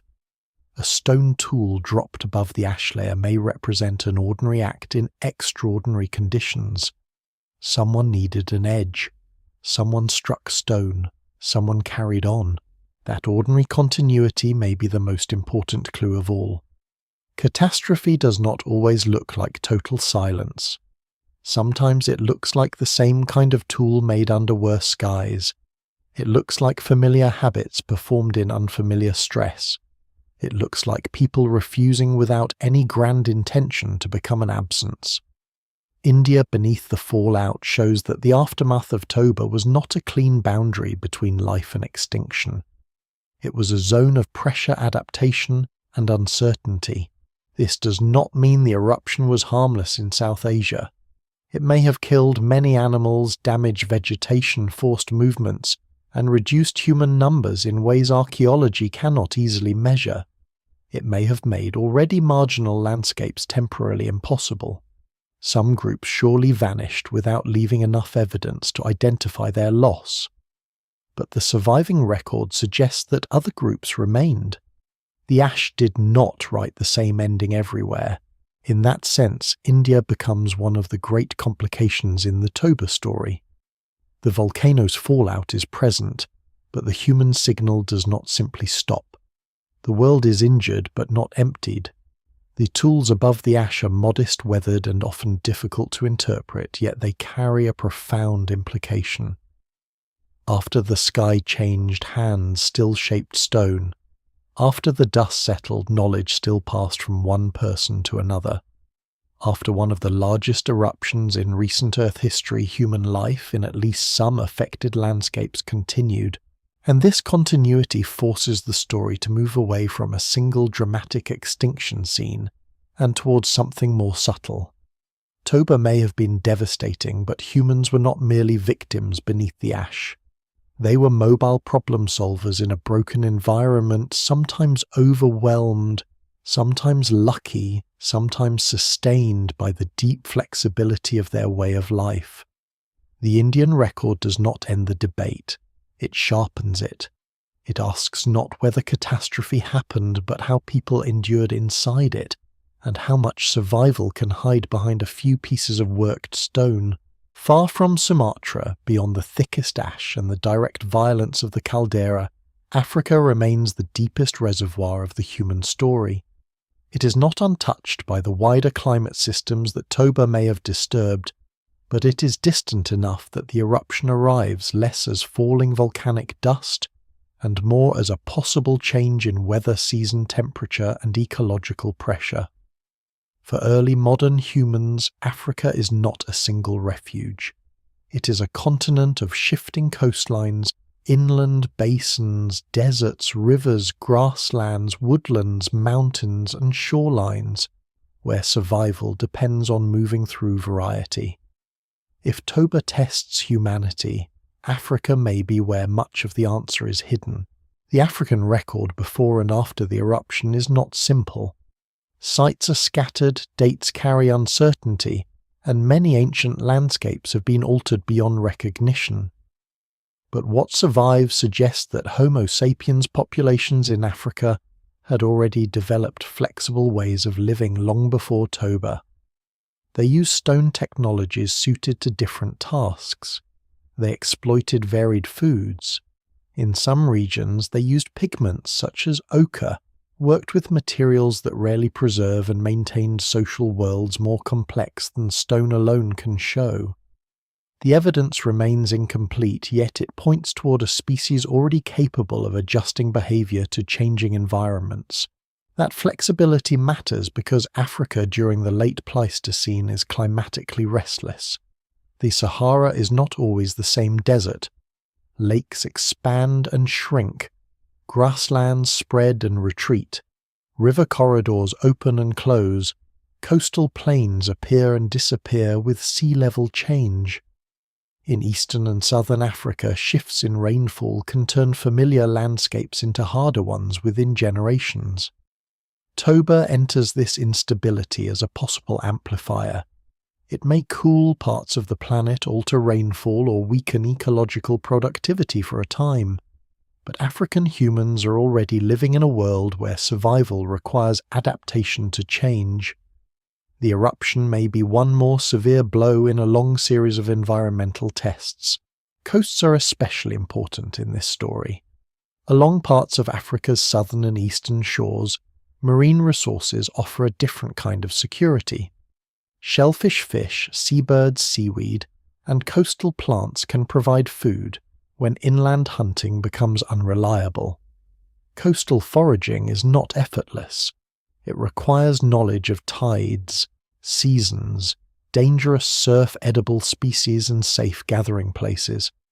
But it can buffer groups against inland drought or shifts in animal movement. Some archaeological sites in southern Africa reveal long traditions of coastal resource use, along with evidence for firestone tools, ochre, and careful occupation of caves or rock shelters. Such places suggest that human survival may have depended not only on chasing herds, but on reading the edge of the sea. One surprising detail is that shellfish can act almost like emergency food in some environments, but only for people who know how to use them well. They are fixed in place compared with the large animals, and they can be gathered repeatedly if tides and populations allow. Yet they also require timing and attention, because some species are dangerous in certain conditions and rocky shores can be hazardous. To later observers, a shell midden may look like a pile of refuse. In deep history, it can represent a survival system memory of tides tool use, cooking shared labour, and repeated returns to a reliable place.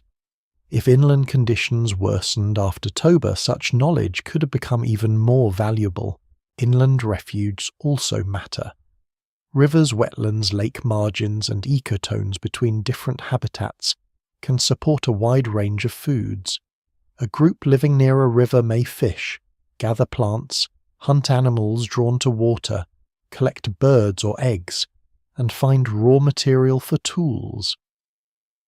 A group near the meeting of woodland and grassland may exploit both. Environmental diversity creates options, and options are the foundation of survival under stress. No single explanation fully accounts for how African populations endured late Pleistocene hardships, but the repeated theme is not brute strength. It is flexibility, movement, and knowledge spread across landscapes. Social networks may have been just as important as ecology. When conditions worsen, isolated groups are vulnerable. Groups connected to others can exchange information, partners materials, and support. A distant contact may know of water where another group knows only dryness. A marriage link may open access to territory. Shared symbolic practices may help maintain trust between groups that do not live together permanently. These possibilities are difficult to prove directly for the time around Toba, but later hunter-gatherer societies show how social landscapes can be as important as physical ones. In deep prehistory, culture may have served as a lifeline. This is where the image of a few terrified survivors after Toba becomes too narrow. Human survival may not have depended on one hidden valley or one lucky band. It may have depended on a mosaic of populations, each drawing on different resources and connections. Some groups may have declined. Others may have moved. Some may have merged with neighbors. Some lineages may have ended entirely. Others may have expanded when conditions improved. The genetic legacy of such a process would not necessarily show one sudden global crash. It might show structure bottlenecks, expansions, and losses spread unevenly across time. Africa's role also complicates the relationship between catastrophe and migration. If Toba made parts of Asia harsher, some routes may have closed temporarily. If African environments also shifted pressures, may have pushed some groups toward coast rivers or new territories. Human dispersal out of Africa was likely not one event but several movements, some successful, some fading out. The eruption may have influenced these movements indirectly by changing which corridors were usable and which refugees mattered. Scholars still debate the timing of major expansions that led to later non-African populations, and Toba sits near that debate like a dark marker on the horizon. The archaeological traces from Africa do not show a simple break at the time of Toba. This absence of a dramatic collapse does not prove that all was stable. Many sites are separated by gaps. Dating is difficult. Populations can shrink without leaving obvious changes in tool traditions. But the record does suggest continuity of human presence and cultural development across the broad period. In some places after this time, evidence for symbolic behavior and technological complexity becomes increasingly visible. Humanity does not emerge from the Toba interval as a vanished species barely crawling back from nothing. It continues to change, innovate, and spread. Still, the African survival story should not be made too comfortable. A refuge is not paradise. Coastal caves can be cold, crowded, smoky, and dangerous. River valleys can attract predators and rival groups. Drought can reduce shellfish through changes in fresh water flow or coastal ecology. Firewood can become scarce. Children can die from infections that leave no archaeological trace. A group can survive on paper and suffer terribly in life. What survives in the record suggests endurance, but endurance is not ease. The strength of early Homo sapiens lies partly in living between possibilities. Humans can hunt, but they are not only hunters. They can gather plants, but they are not only gatherers. They can scavenge, fish, trap, dig, burn, carry, store, briefly share, teach, and move. They can make tools suited to local stone and local tasks. They can remember places beyond the horizon. They can imagine a route before walking it. They can learn from failure and pass that lesson on. These abilities do not guarantee survival, but they widen the narrow path. If Toba darkened skies or disturbed rainfall over parts of Africa, The people who endured may have done so through countless small decisions rather than one grand adaptation. A group stays near the coast longer than usual. Another delays movement inland. Another follows a river farther than remembered. Another shifts from large game to smaller animals and gathered foods. Another strengthens ties with neighbours. Another breaks apart into smaller foraging units during scarcity and reunites later. These actions leave faint traces, if any, but together they can decide whether a population continues. In this sense, Africa's surviving hearths are not merely places where fire was kept alive. They are symbols of continuity under pressure. A hearth means warmth, cooking, protection, social gathering and memory. It means someone had fuel, someone had skill, someone had enough stability to stop moving for a while. After a catastrophe like Toba, the persistence of such ordinary acts becomes profound. The world may change, but a fire still burns in a shelter. Stone still strikes stone. Food is still shared. Children still watch adults and learn. The eruption's shadow reaches Africa as part of a larger question. Why did Homo sapiens survive when so many other human forms eventually disappeared? The answer cannot be reduced to Toba, or intelligence alone, or climate alone. It lies in a web of adaptability, social connection, ecological range and chance. Toba may have tested that web. It may have broken parts of it, but enough strands held. Across the continent, no one knows that a volcano in Sumatra has become part of their fate. No one sees the caldera collapse. No one knows that ash is falling over India or sinking into distant seas. Life is local, immediate and demanding. Yet in those local struggles, the wider human future remains alive. The survival of African populations means that even if Toba wounds parts of the world deeply, humanity's roots are not cut. They remain spread through varied lands, hidden in small groups protected by knowledge older than any monument. The hearths keep burning, and from those fires the story continues outward. The bottleneck debate survives because the evidence points in more than one direction at once. Toba is immense enough to demand attention, and human genetic history is narrow enough to invite suspicion. Yet the archaeological record refuses to become a simple tale of disappearance, and climate models refuse to produce one universally accepted disaster map. The result is not a settled verdict, but a long argument about scale, timing and cause. Did Toba nearly wipe out humanity, or did it become one powerful stress among many in a world already shaped by unstable climate and small populations? The answer depends on which evidence is given the strongest voice. The strongest form of the catastrophe hypothesis begins with the eruption's size. Toba released an extraordinary volume of volcanic material spread ash across enormous distances and likely injected gases into the high atmosphere. Historic eruptions far smaller than Toba have cooled global temperatures for months or years. It is therefore reasonable to imagine that Toba produced a more severe climatic disturbance. If cooling reduced plant growth, disrupted monsoons, damaged food webs, and created years of ecological stress, then early humans living without agriculture or large stored reserves could have suffered dramatically. In this view, the eruption is not only a geological event, it is a demographic blade. Genetic patterns once seemed to fit this blade neatly. Modern humans carry less genetic diversity than might be expected from a species with such a wide later distribution.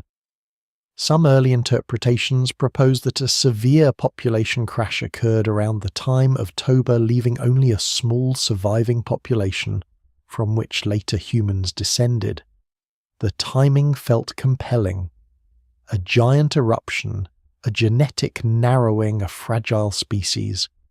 It was an elegant explanation, and elegant explanations are dangerous because they can feel true before all the evidence has been weighed. Critics of the strongest bottleneck theory point out that genetic narrowing does not have to come from one sudden catastrophe. Human populations before agriculture were often small, scattered and structured. Groups could remain partly isolated from one another for long periods. Some lineages could disappear while others expanded. A subset of African populations could leave the continent and carry only a portion of human diversity into the wider world. Later growth could amplify the ancestry of some groups while erasing others. These processes can create signals that resemble bottlenecks without requiring a single volcanic cause. Scholars still debate the timing and intensity of ancient population reductions, but many now treat the neat Toba-caused global crash with caution. Archaeology adds pressure from another side. If Toba had nearly sterilized huge inhabited regions, researchers might expect sharp breaks in occupation or technology. Instead, some key sites suggest continuity. In parts of India, stone tools appear across the ash layer. In Africa, there is no clear continent-wide collapse in the record. This does not mean no one died, and it does not mean populations were unaffected. But it challenges the image of a world emptied by volcanic winter. The tools above the ash are small acts of resistance against an overly simple story. They say that somebody remained or returned or continued traditions through the disturbance. Yet defenders of a more severe Toba impact can answer that archaeology is not a census. A few surviving groups can leave tools even after many others vanish. A tool tradition can continue after population size has fallen sharply. Sites with good preservation may represent refuges rather than the average condition. The absence of a clear break does not prove the absence of suffering. It may only show that the surviving evidence comes from places where survival happened. No single explanation fully accounts for this because both sides are partly right. Continuity can coexist with crisis. Survival can leave traces while collapse leaves silence. Climate modelling deepens the uncertainty. Early scenarios often imagined extreme global cooling after Toba, sometimes dramatic enough to devastate ecosystems widely. Later models have produced more varied outcomes. Much depends on how much sulfur the eruption released, how high it reached, how aerosols spread, how long they remained, and how climate systems responded. The same eruption can affect different regions in different ways. Tropical rainfall, monsoon patterns, high-latitude, cooling ocean feedbacks and vegetation response do not move like one simple machine. The evidence remains incomplete because the eruption's exact atmospheric chemistry cannot be measured directly after 72,000 years. This is why the debate often shifts from whether Toba had an effect to how severe and where. Almost no serious view treats the eruption as trivial. Its size alone argues against that. The real question is whether its impact was enough to cause a global human bottleneck. A moderate volcanic winter might still produce severe regional hardship. A severe but short cooling might be survivable if refugees remain productive. A long disruption to rainfall might matter more than a sharp temperature drop. A disaster in South Asia might shape migration without collapsing African populations. The human consequences depend on geography, ecology, and demography as much as on volcanic force. There is also the matter of timing. Genetic changes are often difficult to place with precision. Archaeological layers can be dated, but margins remain. Climate records may show changes before, during, or after the eruption, yet linking them directly to Toba requires care. The late Pleistocene is already a time of climatic fluctuation. If ecosystems were changing before the ash fell, then Toba may have intensified an existing crisis rather than creating one from nothing. If human populations were already small and fragmented, then the eruption may have deepened a long demographic narrowing rather than causing a sudden bottleneck by itself. The past rarely respects the boundaries modern theories draw around it. A lesser-known issue is that the word bottleneck can mislead by suggesting a single narrow passage. In reality, human ancestry may be more like a braided river running through drought. Some channels dry, some continue, some reconnect, some carry more water later and become dominant. A genetic bottleneck in one descendant population may not mean all humans everywhere nearly vanished at the same time. It may mean the ancestors of a later group passed through a small founding population, while other populations lived mixed or disappeared without contributing much to living genomes. This distinction matters because the story of humanity is not only about who survived in the moment, it is also about whose descendants became numerous later. The popular version of Toba often turns this uncertainty into drama humanity, reduced to a few thousand people, perhaps huddled in African refuges while the world freezes under ash-dark skies. The scientific version is more restrained and in some ways more interesting. It asks how catastrophe interacts with resilience. It asks why some populations endure while others vanish. It asks whether culture can buffer climate shock. It asks how much population structure can mimic disaster in DNA. It asks whether a single eruption can be both globally significant and regionally survivable. These questions do not produce one clean headline, but they bring the ancient world closer to how it likely was uneven, dynamic, and difficult to read. The debate also reveals how modern humans often think about extinction. A near-extinction story is powerful because it makes survival feel miraculous. But slow vulnerability may be just as important. Humanity did not need to stand at one single cliff edge to be fragile. It may have walked along many edges for tens of thousands of years. Droughts, cold phases failed. Migrations, disease competition, and local extinctions could all narrow the future. Toba may be the most dramatic marker among these pressures because it leaves a visible ash line, but the ash line may not be the whole cause of the narrowing. What survives in the record suggests a balanced conclusion. Toba was one of the largest eruptions of the period and likely caused significant environmental disturbance. It may have created severe hardship for human and animal populations, especially in regions closer to the fallout or sensitive to climatic shifts. It may have contributed to demographic stress and shaped movement through Asia. But the strongest claim that it nearly wiped out all humanity in a sudden global collapse remains disputed. The evidence supports danger more confidently than it supports near total extinction. This does not diminish the story. It makes it more human. A species does not need to be reduced to a few survivors for its survival to be precarious. Many groups may have vanished, each one a complete human world. Others endured not because they were chosen by destiny, but because they lived in the right place, knew the right resources, maintained the right ties, or simply met less severe conditions. The difference between extinction and continuity may have been distributed across many small decisions and accidents rather than concentrated in one final refuge. So the bottleneck debate remains open, but it has changed shape. It is no longer a simple argument between catastrophe and safety. It is an argument about degrees of catastrophe, kinds of evidence, and the unevenness of survival.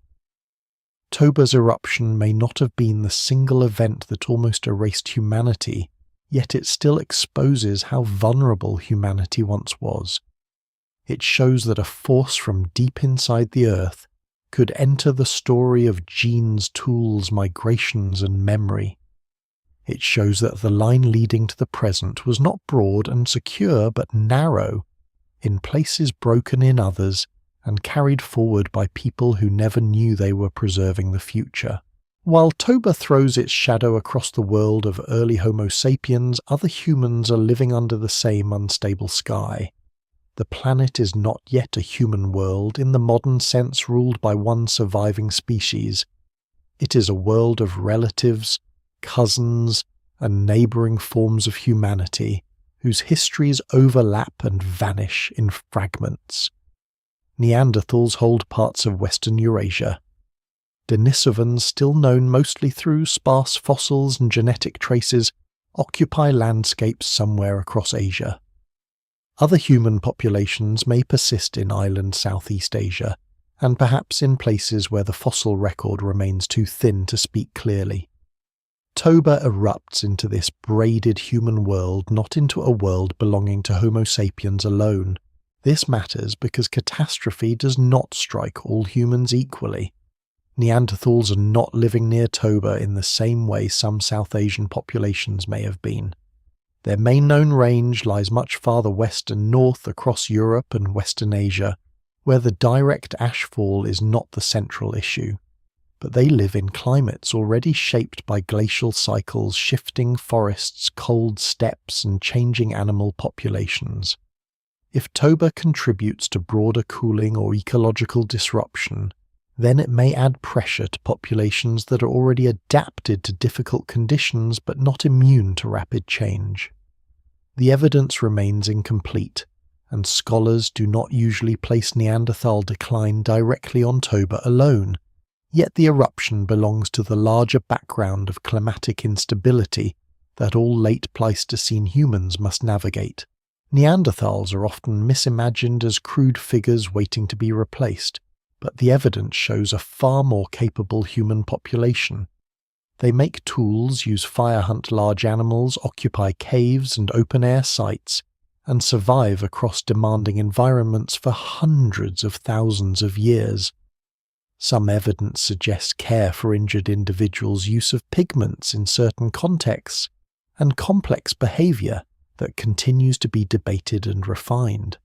They are not failures. They are specialists of a changing world deeply adapted to many Ice Age landscapes. Their eventual disappearance comes much later than Toba and cannot be reduced to one volcanic event. No single explanation fully accounts for it. Climate change, small population sizes, competition, or interaction with Homo sapiens disease assimilation through interbreeding and ecological pressure may all have played roles. Denisovans are even more mysterious. For a long time they were almost invisible, known not from great skeletons or famous cave paintings, but from tiny fragments of bone and teeth, and most importantly ancient DNA. Their genetic legacy survives in some modern populations, especially in parts of Oceania Asia, and among groups adapted to high altitude through inherited variants linked to Denisovan ancestry. This means Denisovans were not a minor curiosity. They were part of the human landscape across a wide region likely diverse and long-lived, though their exact appearance range and ways of life remain poorly known. Toba erupts during the long period when Denisovan-related populations may have occupied parts of Asia, but the direct relationship between the eruption and their history remains uncertain. That uncertainty opens a strange possibility. Some of the stone tools found in Asia around the Toba horizon may not always belong to Homo sapiens. They may have been made by modern humans, archaic humans, or populations whose identities are difficult to assign without fossils or DNA. Stone technology travels across species boundaries more easily than bones do in the archaeological record. A flake does not announce the face of its maker. A prepared core does not say whether the hand belonged to a modern human, a Denisovan, or another archaic population. What survives in the record suggests behavior, but not always identity. In island Southeast Asia, the picture becomes stranger still. Homo floresiensis, the small-bodied human species from Flores, is known from earlier periods and survives until perhaps around 50,000 years ago, though dates and interpretations have shifted with new research. Homo luzonensis in the Philippines adds another unexpected branch to the human family tree. These island humans show that the late Pleistocene was filled with experiments in human form and adaptation. Some lived in isolation. Some may never have encountered modern humans. Some endured on islands where evolution followed unusual paths. Toba's eruption, centred in Sumatra, belongs geographically closer to this island world than to Europe, but connecting it directly to the fate of these populations remains difficult, and in most cases unsupported as a simple explanation. Still, the eruption reminds us that Homo sapiens did not survive in an empty contest. The world after Toba includes multiple human lineages under pressure. Each has its own vulnerabilities. Small populations are especially sensitive to environmental shocks. A group with low numbers can lose genetic diversity quickly. A local disaster can erase a whole population. Isolation can protect a group from competition, but also trap it when conditions change. Larger connected populations may recover more easily because people, mates, ideas and resources can move between groups. In this sense, Toba may matter less as a single killer and more as part of the repeated environmental testing that favours flexibility and connection. Modern humans eventually become the only surviving human species, but that outcome is not obvious in the world of Toba. Homo sapiens is not yet dominant across the planet. Neanderthals are strong in their own regions. Denisovans carry adaptations modern humans will later inherit. Island humans persist in remote landscapes. The future is still open. The later success of Homo sapiens can make it seem inevitable, but deep history resists that comfort. At 72,000 years ago, humanity is plural, and the branch that leads to the present is only one among several. One lesser-known detail is that interbreeding among human groups means extinction is not always total disappearance. Neanderthals and Denisovans are gone as distinct populations, yet parts of them remain in living humans through inherited DNA. Their lineages did not simply vanish into nothing. Some were absorbed into the expanding ancestry of Homo sapiens. This makes the idea of survival more complicated. A group can disappear culturally, geographically and physically as a distinct population while still leaving genetic traces. The human story is not a clean replacement. It is a mixture of endings and continuities. Toba's eruption may have sharpened this world of fragmented populations. If climate became harsher in some regions, groups may have retreated into refuges. Refuges can bring populations closer together, increasing the chance of contact competition or exchange. If corridors closed, populations may have become more isolated. If certain environments recovered faster, they may have attracted movement. These are plausible dynamics rather than settled facts. The evidence remains incomplete, and it would be misleading to claim that Toba directly rearranged every human lineage. But a disruption of this scale belongs in the background of how populations survive, meet, or disappear. The fate of other humans also changes how the Toba bottleneck is understood.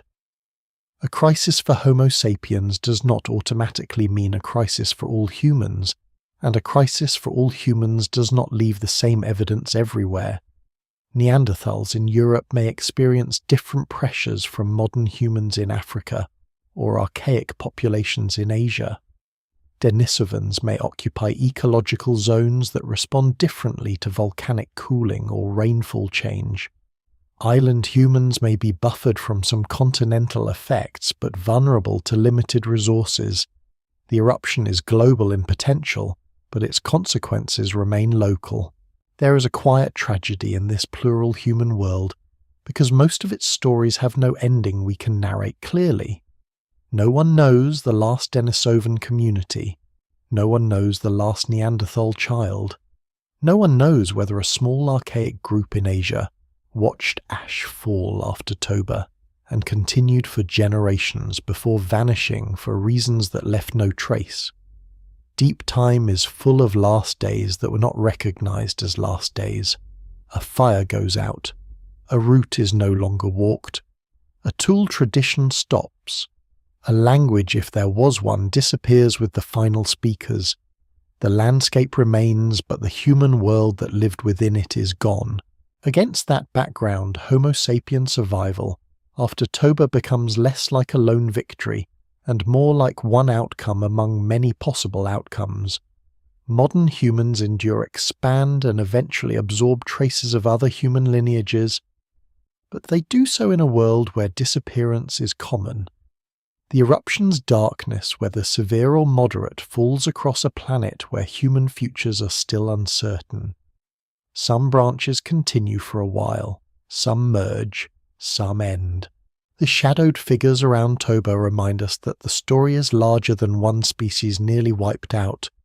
It is the story of an entire human family living through a dangerous age with different bodies, tools, territories, and chances.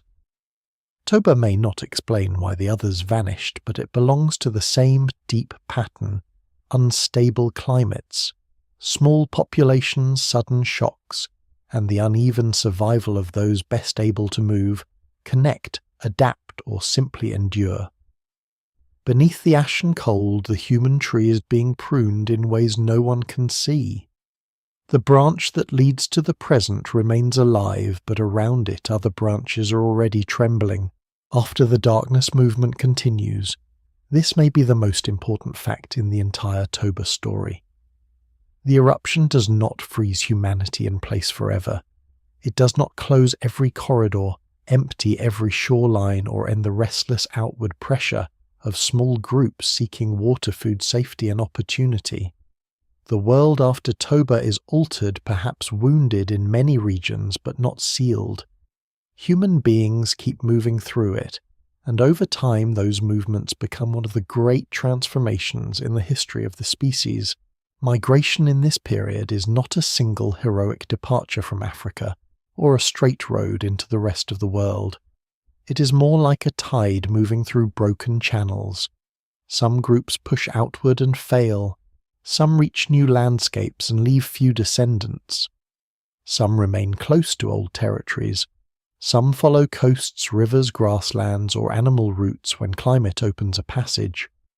Others retreat when deserts expand or rainfall weakens. The evidence remains incomplete, and scholars still debate the precise timing of major dispersals, but the broad pattern is clear enough. After the Toba interval, Homo sapiens continues to spread, adapt, and eventually occupy environments far beyond its earlier range. The southern route has often drawn attention. In this model, some modern human groups move out of Africa through the northeast, or across the southern Red Sea region, then follow coastal or near-coastal corridors through Arabia, South Asia, and beyond. Coastlines could provide food, water sources, and relatively familiar ecological opportunities, especially for people skilled in marine and shoreline gathering. Yet this route is difficult to reconstruct because many ancient coastlines now lie underwater. During glacial periods, sea levels were lower, exposing coastal plains that later vanished beneath rising seas. Some of the most important camps, paths, and refuges may now be drowned, leaving researchers with only fragments from inland sites and surviving shorelines.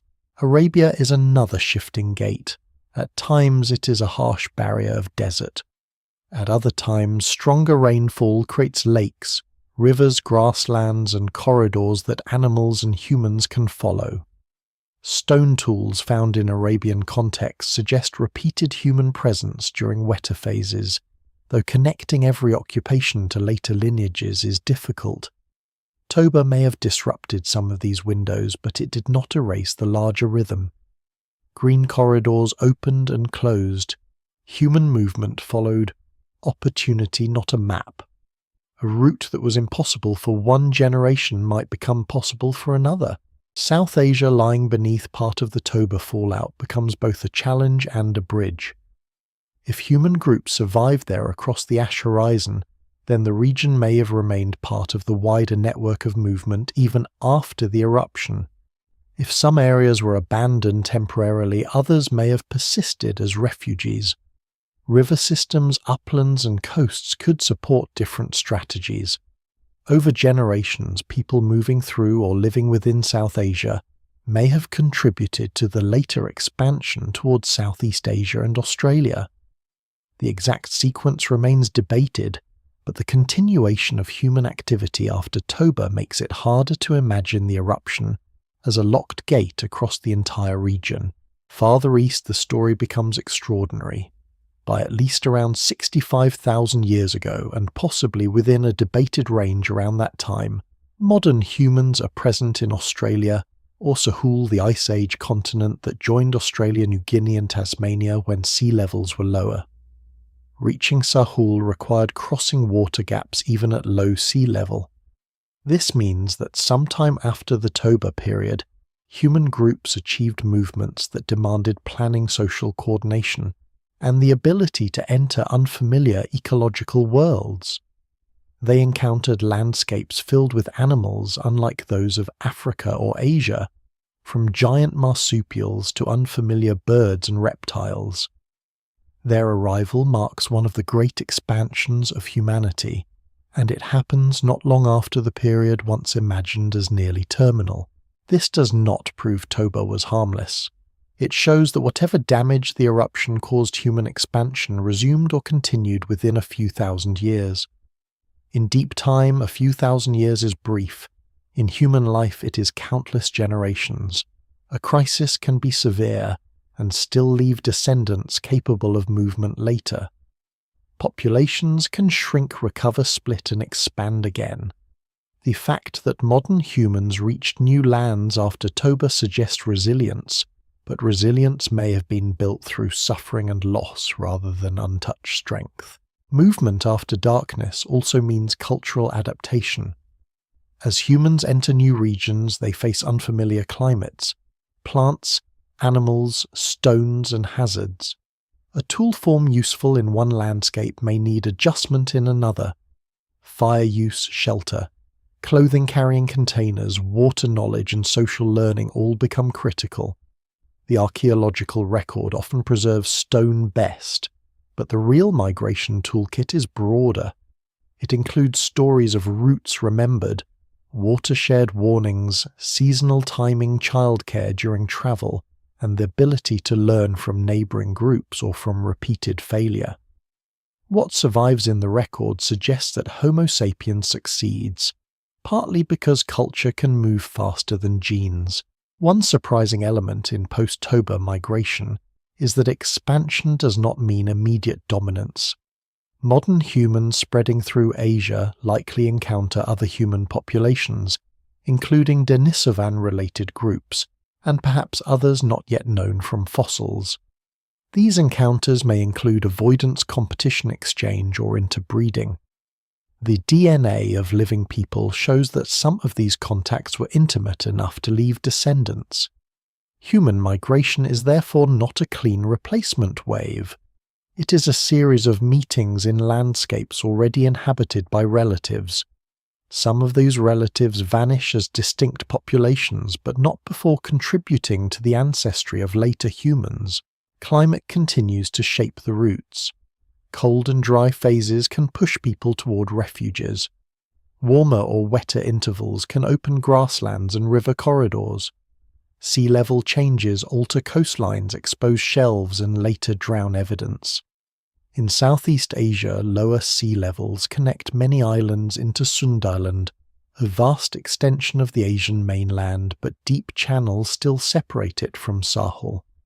Forests, savannas, mountains, and coasts create a complex geography of opportunity and barrier. Human groups moving through this world do not follow one simple highway. They explore a changing maze. The aftermath of Toba may have influenced which groups moved and which stayed. A damaged inland environment could make coasts more attractive. A disrupted monsoon could push movement along rivers or toward refuges. A regional population decline could open territory later. Conversely, hardship could slow expansion for generations. No single explanation fully accounts for the timing of post-Toba dispersals, but the eruption becomes part of the pressure field in which movement decisions happen. Humans migrate not because they are adventurous in a modern romantic sense, but because staying and leaving are both risks, and sometimes leaving is the better risk. As populations expand, they carry only portions of older diversity. This creates founder effects that shape the genetics of later people. A small group moving into a new region can become the ancestor of many if conditions later favor growth. Another group larger at the time may leave no living descendants if it disappears or is absorbed. This uneven ancestry can make the past look narrower than it once was. After Toba, the human future may have depended not only on who survived the eruption, but on which surviving groups later expanded. Survival and legacy are related, but they are not the same. There is something quietly astonishing in the thought that people may have walked across ash-marked landscapes without knowing they were moving through the aftermath of one of Earth's greatest eruptions. To them the world is not post-Toba. It is simply the world difficult changing, full of hunger and signs. A valley may be remembered as poor now. A water source may be avoided. A horizon may lead to better hunting. A coastline may sustain a group longer than expected. The future spreads through such decisions. No one sets out to populate continents. They move camp. They follow food. They marry into another group. They carry children across a channel. They remember a path. By the time human footprints are firmly established in distant lands, the ashes become sediment, and the volcanic winter, if severe, has faded into climate memory. But the test remains written into the shape of survival. Humanity after Toba is not a species reborn from a single moment, but a species continuing through uncertainty. It moves because it must and because it can.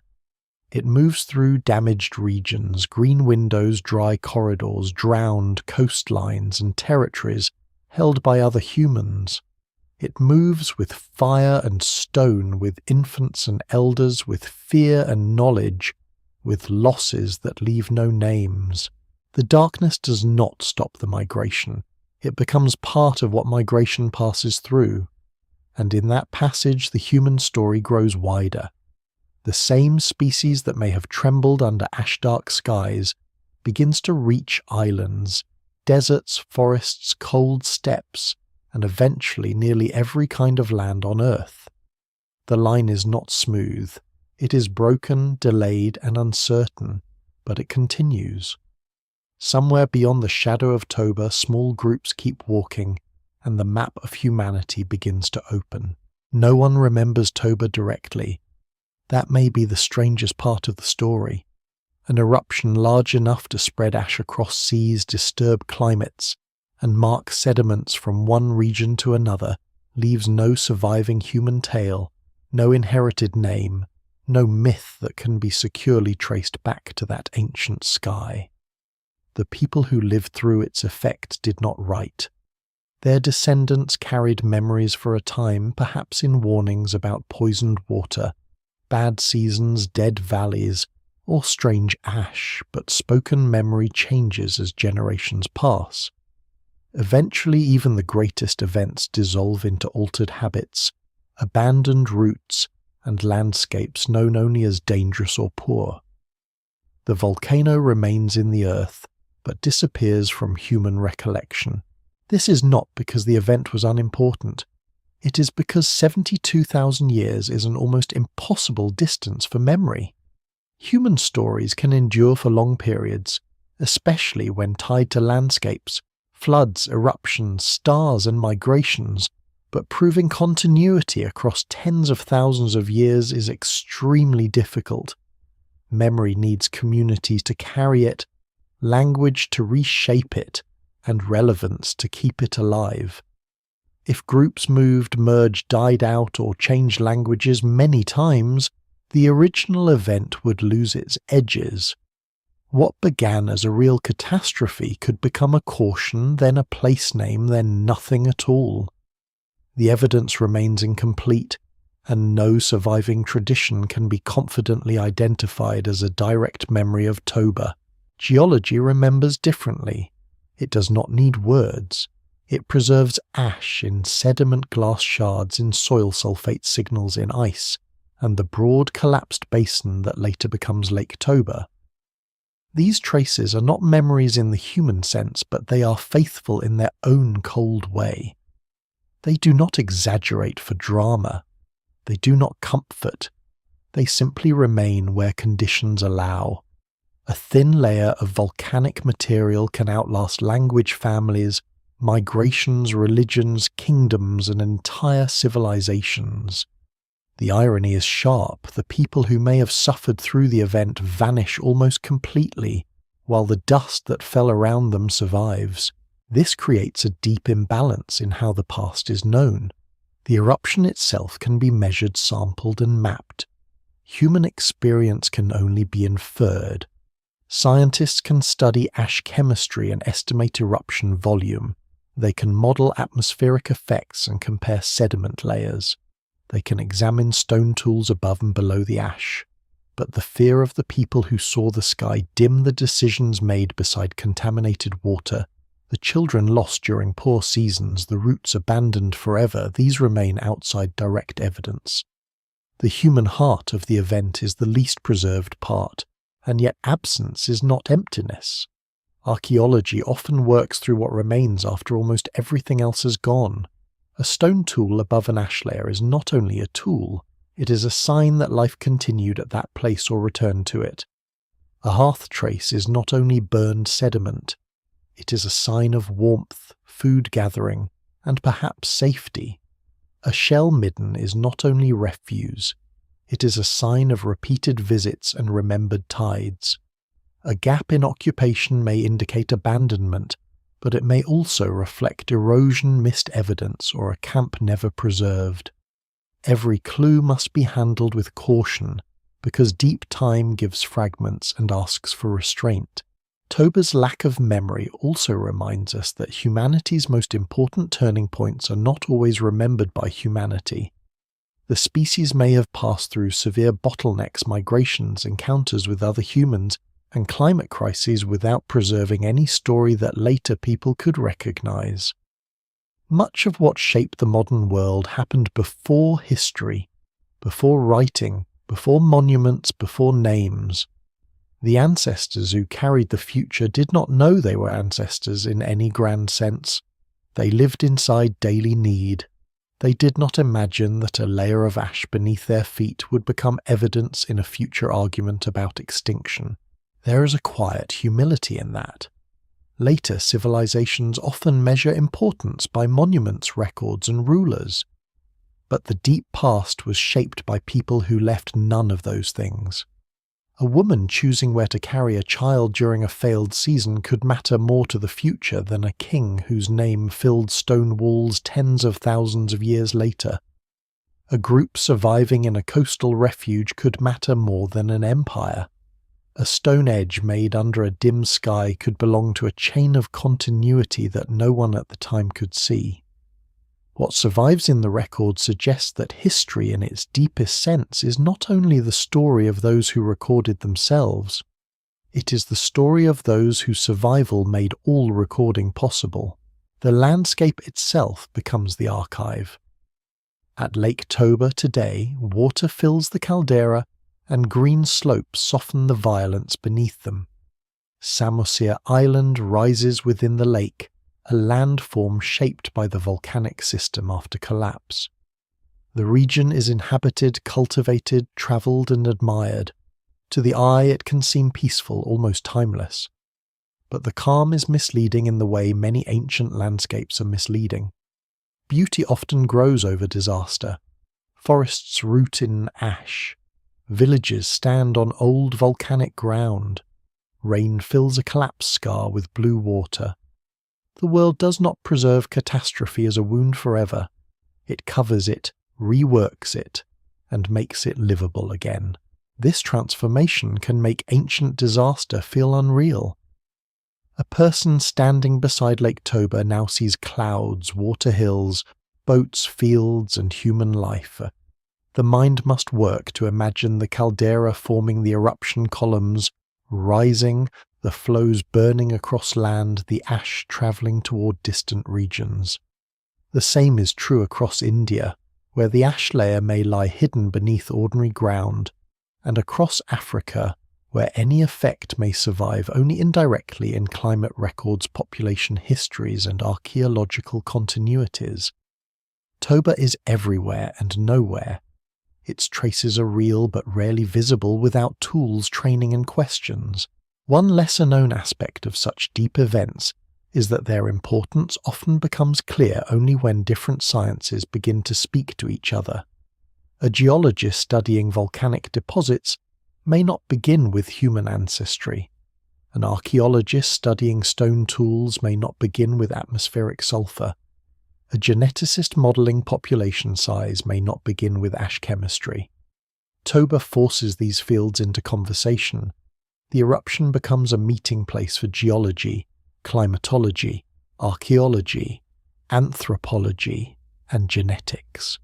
Each discipline corrects the others.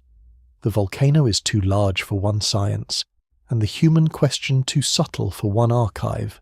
This is why the absence of human memory does not make the story silent. It makes it polyphonic in another way.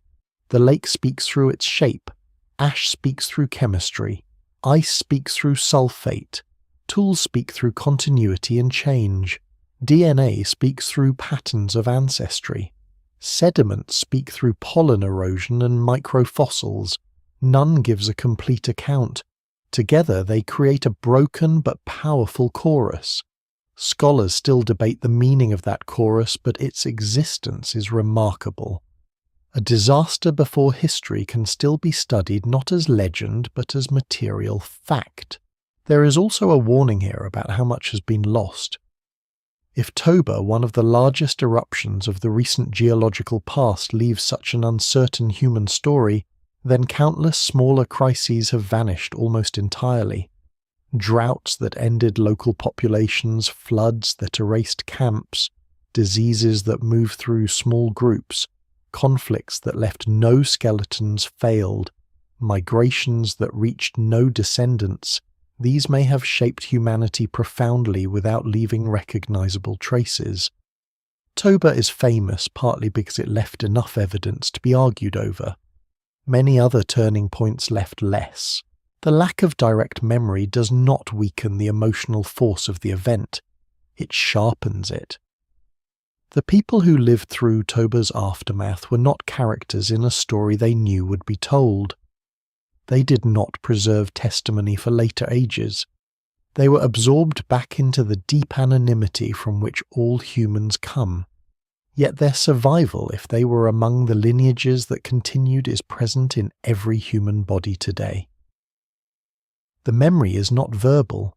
It is biological and material. It lives in ancestry, in the spread of populations, in the fact that the line did not end.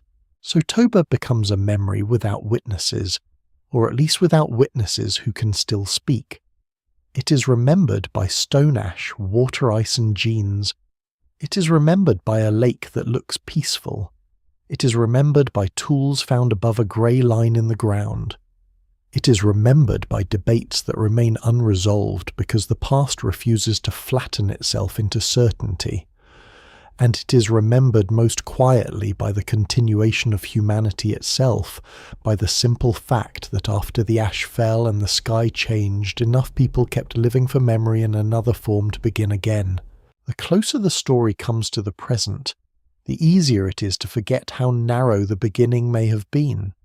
Today humanity seems vast, noisy, and almost impossible to remove from the planet. Cities glow at night across continents. Roads cut through mountains and deserts. Satellites circle above storms. Food moves through global systems. Information crosses oceans in an instant. The human presence feels immense, but this immensity is late. For most of the species' existence, humanity is small, scattered, and exposed.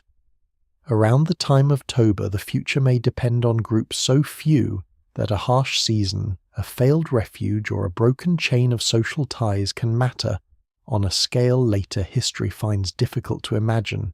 This is the fragility of almost nothing. Not nothing in the sense of emptiness, but almost nothing compared with what comes later. A few people around a fire, a few families moving between water sources, a handful of children learning which plants can be eaten and which stones break cleanly, a group that can be counted not by thousands but by faces. To them their world is complete. They do not feel like a remnant of a species or a vessel for the future. They feel hunger, cold, grief, attachment, fear, and relief. Yet from a distance of 72,000 years their smallness becomes immense, because everything later depends on such people continuing. Toba sharpens this perspective because it places a planetary event against small human lives. A supervolcano releases material in volumes beyond ordinary comprehension. Atmospheric systems carry its dust and gases across regions larger than any human territory known at the time. Climate may shift, ecosystems strain. Yet the survival of the human line comes down to intimate things, whether water remains drinkable, whether infants survive weaning, whether elders can still walk, whether a group knows a second route. When the first fails, whether neighbouring people are allies or rivals, whether enough young adults live to have children. Catastrophe is vast, but survival is local. The deep past is full of these narrow thresholds. A population does not have to vanish everywhere to lose most of its future.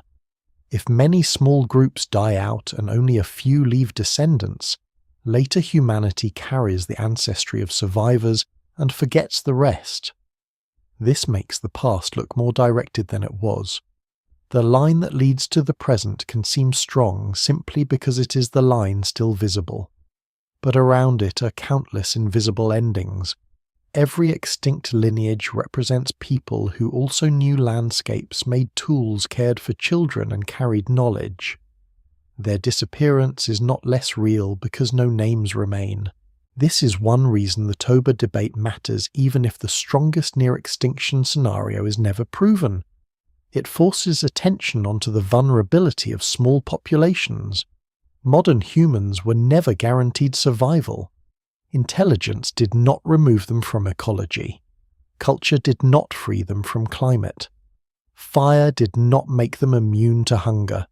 Stone tools did not stop ash from falling.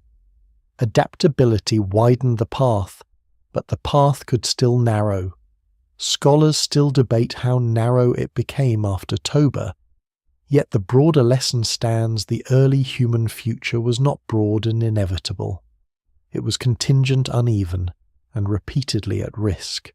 Chance must be allowed into the story. This can be uncomfortable because human beings often prefer explanations that reward skill or destiny. Survival did depend on skill. It depended on knowledge, cooperation, mobility, and flexibility. But it also depended on being in the right place when conditions changed. A group near a productive coast may endure while an equally skilled inland group fails. A river may keep flowing in one valley and dry in another. Ash may fall thick in one region and lightly in another. A disease may strike one camp and miss another. No single explanation fully accounts for survival, because life is shaped by both capacity and accident. The same is true in genetics. The ancestors of living people are not necessarily the best, strongest, or most advanced humans of their time. They are the ones whose lines continued. Some may have survived through brilliance, some through cooperation, some through luck, some through the failure of others, some through refuge in landscapes that later vanished. Over time, descendants expand and the surviving line begins to look inevitable. But inevitability is an illusion created by looking backward from success. At the time, the future is open, and open futures are fragile. Toba also reveals how much survival depends on diversity. A species spread across varied environments has more chances than one concentrated in a single vulnerable zone. Groups with different diets, territories, technologies, and social connections respond differently to crisis. Some fail, others adapt. Diversity of behavior becomes insurance against uncertainty. This may be one of the great strengths of Homo sapiens, not one perfect way of life, but many workable ones. Coastal foragers, inland hunters, riverine gatherers, desert travelers, forest dwellers and mobile groups crossing ecotones all contribute to the broader resilience of the species. What survives in the record suggests that flexibility was not a luxury. It was the structure of survival, but diversity also means loss is uneven and hard to measure. A population can vanish without changing the global story very much if others survive elsewhere. This is reassuring at the species level and tragic at the human level. The disappearance of one group is not minor to that group. It is the end of a world. Toba may have caused many such endings even if it did not cause one global extinction. The ash layer may mark not the death of humanity, but the deaths of particular human worlds whose absence cannot be counted. There is a lesser-known tension in deep history between resilience and erasure. The better a species survives at a large scale, the easier it is to overlook the suffering and disappearance that survival required. Humanity's continuation after Toba can be told as triumph, but that word is too clean. It may have involved hunger, abandonment, conflict, forced movement, and the quiet extinction of local lineages. Resilience is not the absence of damage. It is the persistence of life through damage. The scar can remain even when the organism lives. The landscape carries this lesson. Lake Toba today is beautiful, and that beauty is real. Forests grow, people live, water reflects the sky. Yet none of this cancels the eruption. This scar has become habitat. The collapse has become a lake. The ash has become soil in places, sediment in others, evidence in laboratories. Time does not erase catastrophe so much as transform it. Human survival follows a similar pattern. The species continues, expands, builds, remembers some things, forgets most things, and carries ancient vulnerability beneath later confidence. To think of humanity as having passed through almost nothing is not to diminish it. It is to see its survival more clearly. The human story is not powerful because it was always dominant. It is powerful because dominance was never guaranteed. Before cities, before agriculture, before writing, before metal, before ships, before engines, before all the later noise of civilization, there were small groups under uncertain skies. Some endured disasters they could not explain. Some disappeared. Some kept enough knowledge alive for their children to continue. That is the foundation beneath every later achievement. Toba remains one of the clearest images of that foundation because it joins the immense and the intimate. A magma chamber empties. A caldera collapses. Ash crosses seas. Climate trembles. And somewhere far from the source, someone protects an ember, sharpens a stone edge, carries water, shares food, or leads a child toward a safer place. The future of humanity does not look grand in that moment. It looks like survival at walking speed. The fragility of almost nothing is therefore not only a warning about the past, it is a correction to pride. It reminds us that the species came through deep time not as a force above nature, but as part of nature exposed to its violence and dependent on its gifts. The line continued because enough people in enough places found ways through conditions that might have ended them. Their names are gone, but their consequence is everywhere. Every city, language, memory, science, and story rests on the fact that after ash fell across an ancient world, the human line did not break. Toba's long shadow reaches farther than the ash itself. It stretches across the study of human origins, across arguments about climate and extinction, and across the uneasy knowledge that the living world can be changed by forces rising from beneath it with little warning. The eruption is ancient, but it does not feel entirely remote. Its caldera still exists. Its deposits can still be sampled. Its ash can still be matched across distant sediments. Its questions still trouble the boundary between catastrophe and resilience. In that sense, Toba is not only an event that happened 72,000 years ago, it is a lens through which the whole human story becomes less certain and more fragile. The old dramatic version remains powerful because it speaks to something real, even if it may simplify the science. A supervolcano erupts, the sky darkens, humanity nearly disappears. A few survivors carry the future forward.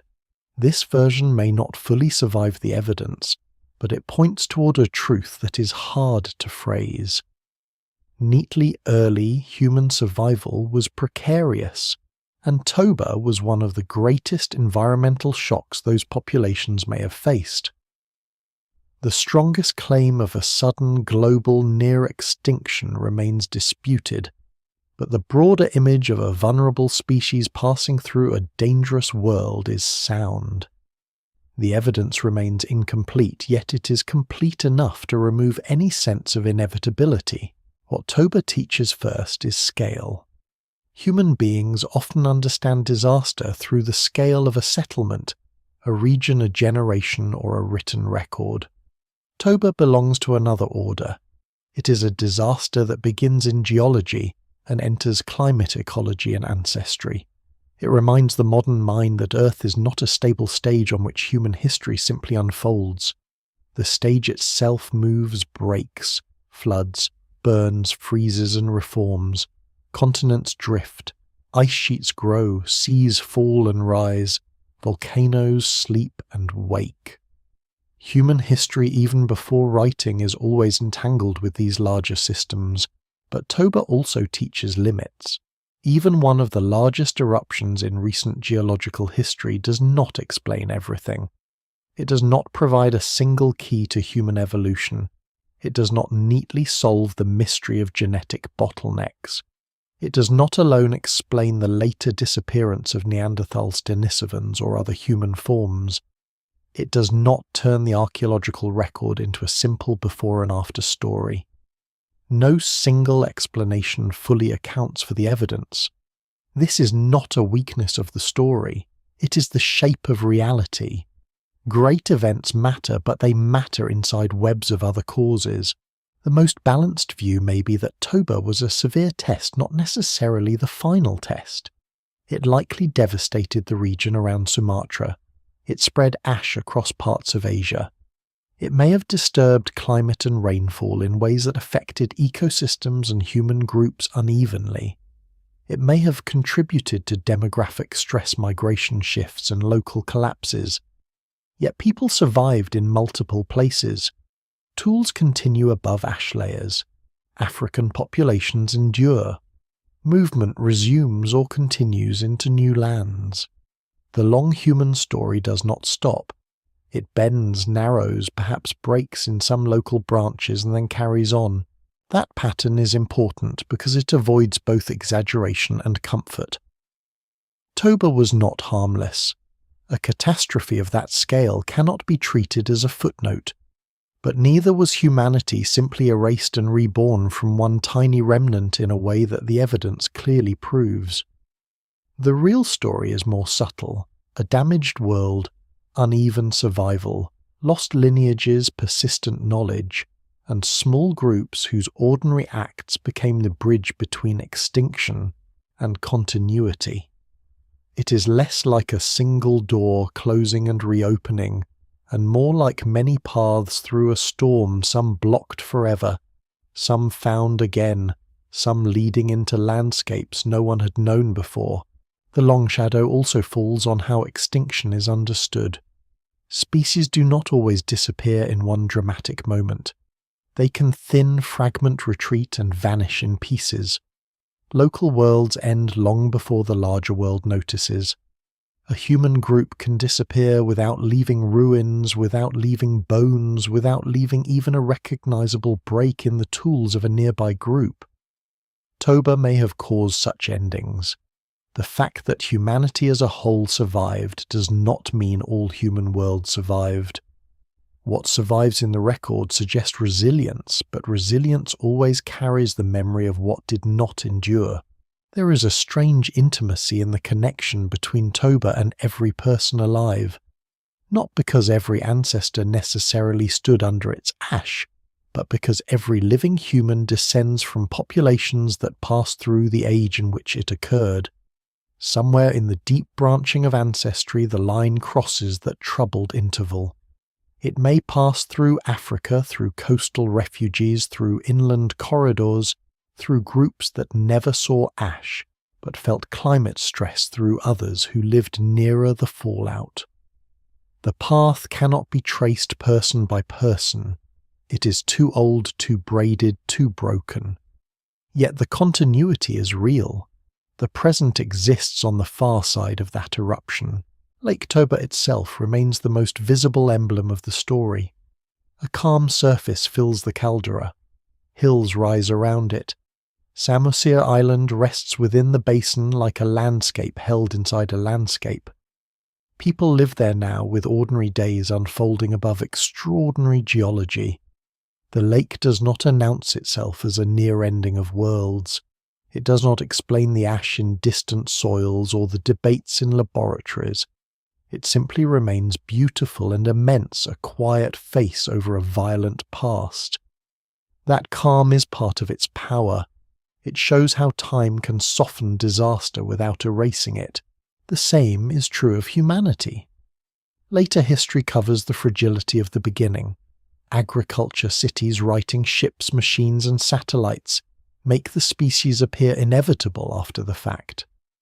But beneath them lies a deeper continuity carried by people who had none of those things. They crossed droughts, cold phases, eruptions, migrations, encounters with other humans, and losses that cannot be named. Toba is one of the rare moments when the deep ground beneath that continuity becomes visible. It is a grey line in the earth saying that the future once passed through ash. In the end, Toba does not offer a simple moral. It does not say that catastrophe always destroys, or that intelligence always saves. It says something quieter and less certain. The living world is vulnerable. Human beings are adaptable. Both statements are true at the same time. A species can be fragile and resilient. A disaster can be immense and survivable. A population can suffer deeply and still leave descendants. A story can continue without being untouched. The shadow of Toba remains because it belongs to the beginning of the human future, before that future knew itself. It lingers in the thought of small fires under altered skies of ash, settling on unknown paths of groups moving through a world that had become less reliable. It lingers in the tools above the ash, in the lake above the caldera, in the DNA, shaped by ancient narrowings and expansions. Most of all, it lingers in the fact that humanity did not inherit the earth by certainty. It inherited it through survival, and survival was once a much smaller thing than the world it would eventually make. The ash has long since settled. The sky has cleared beyond any human memory.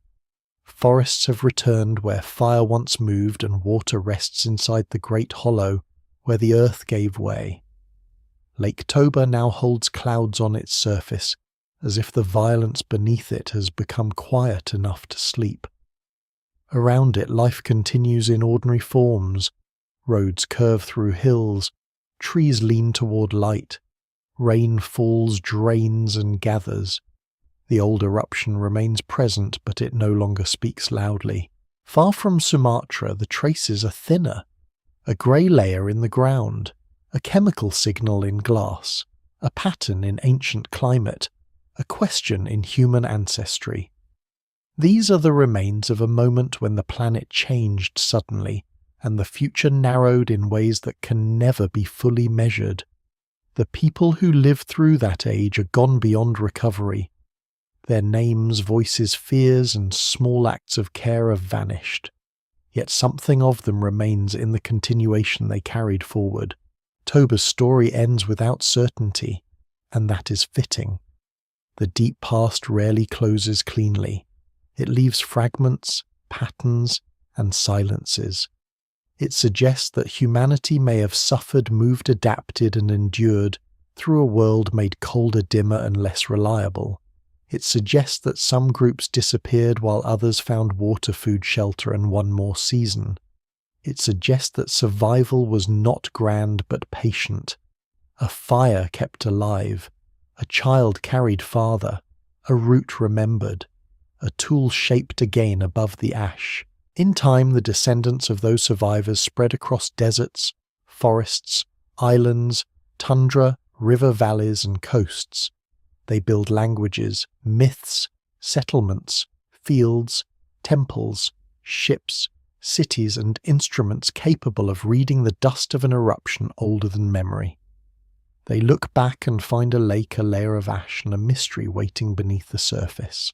The final image is not of destruction, but of stillness after it. A wide volcanic lake lies under evening light. The hills are dark at the edges. Mist gathers slowly above the water. Beneath that calm is a scar from one of Earth's great convulsions. Beyond it is the long, fragile line of human survival, continuing through silence, through loss, and through time.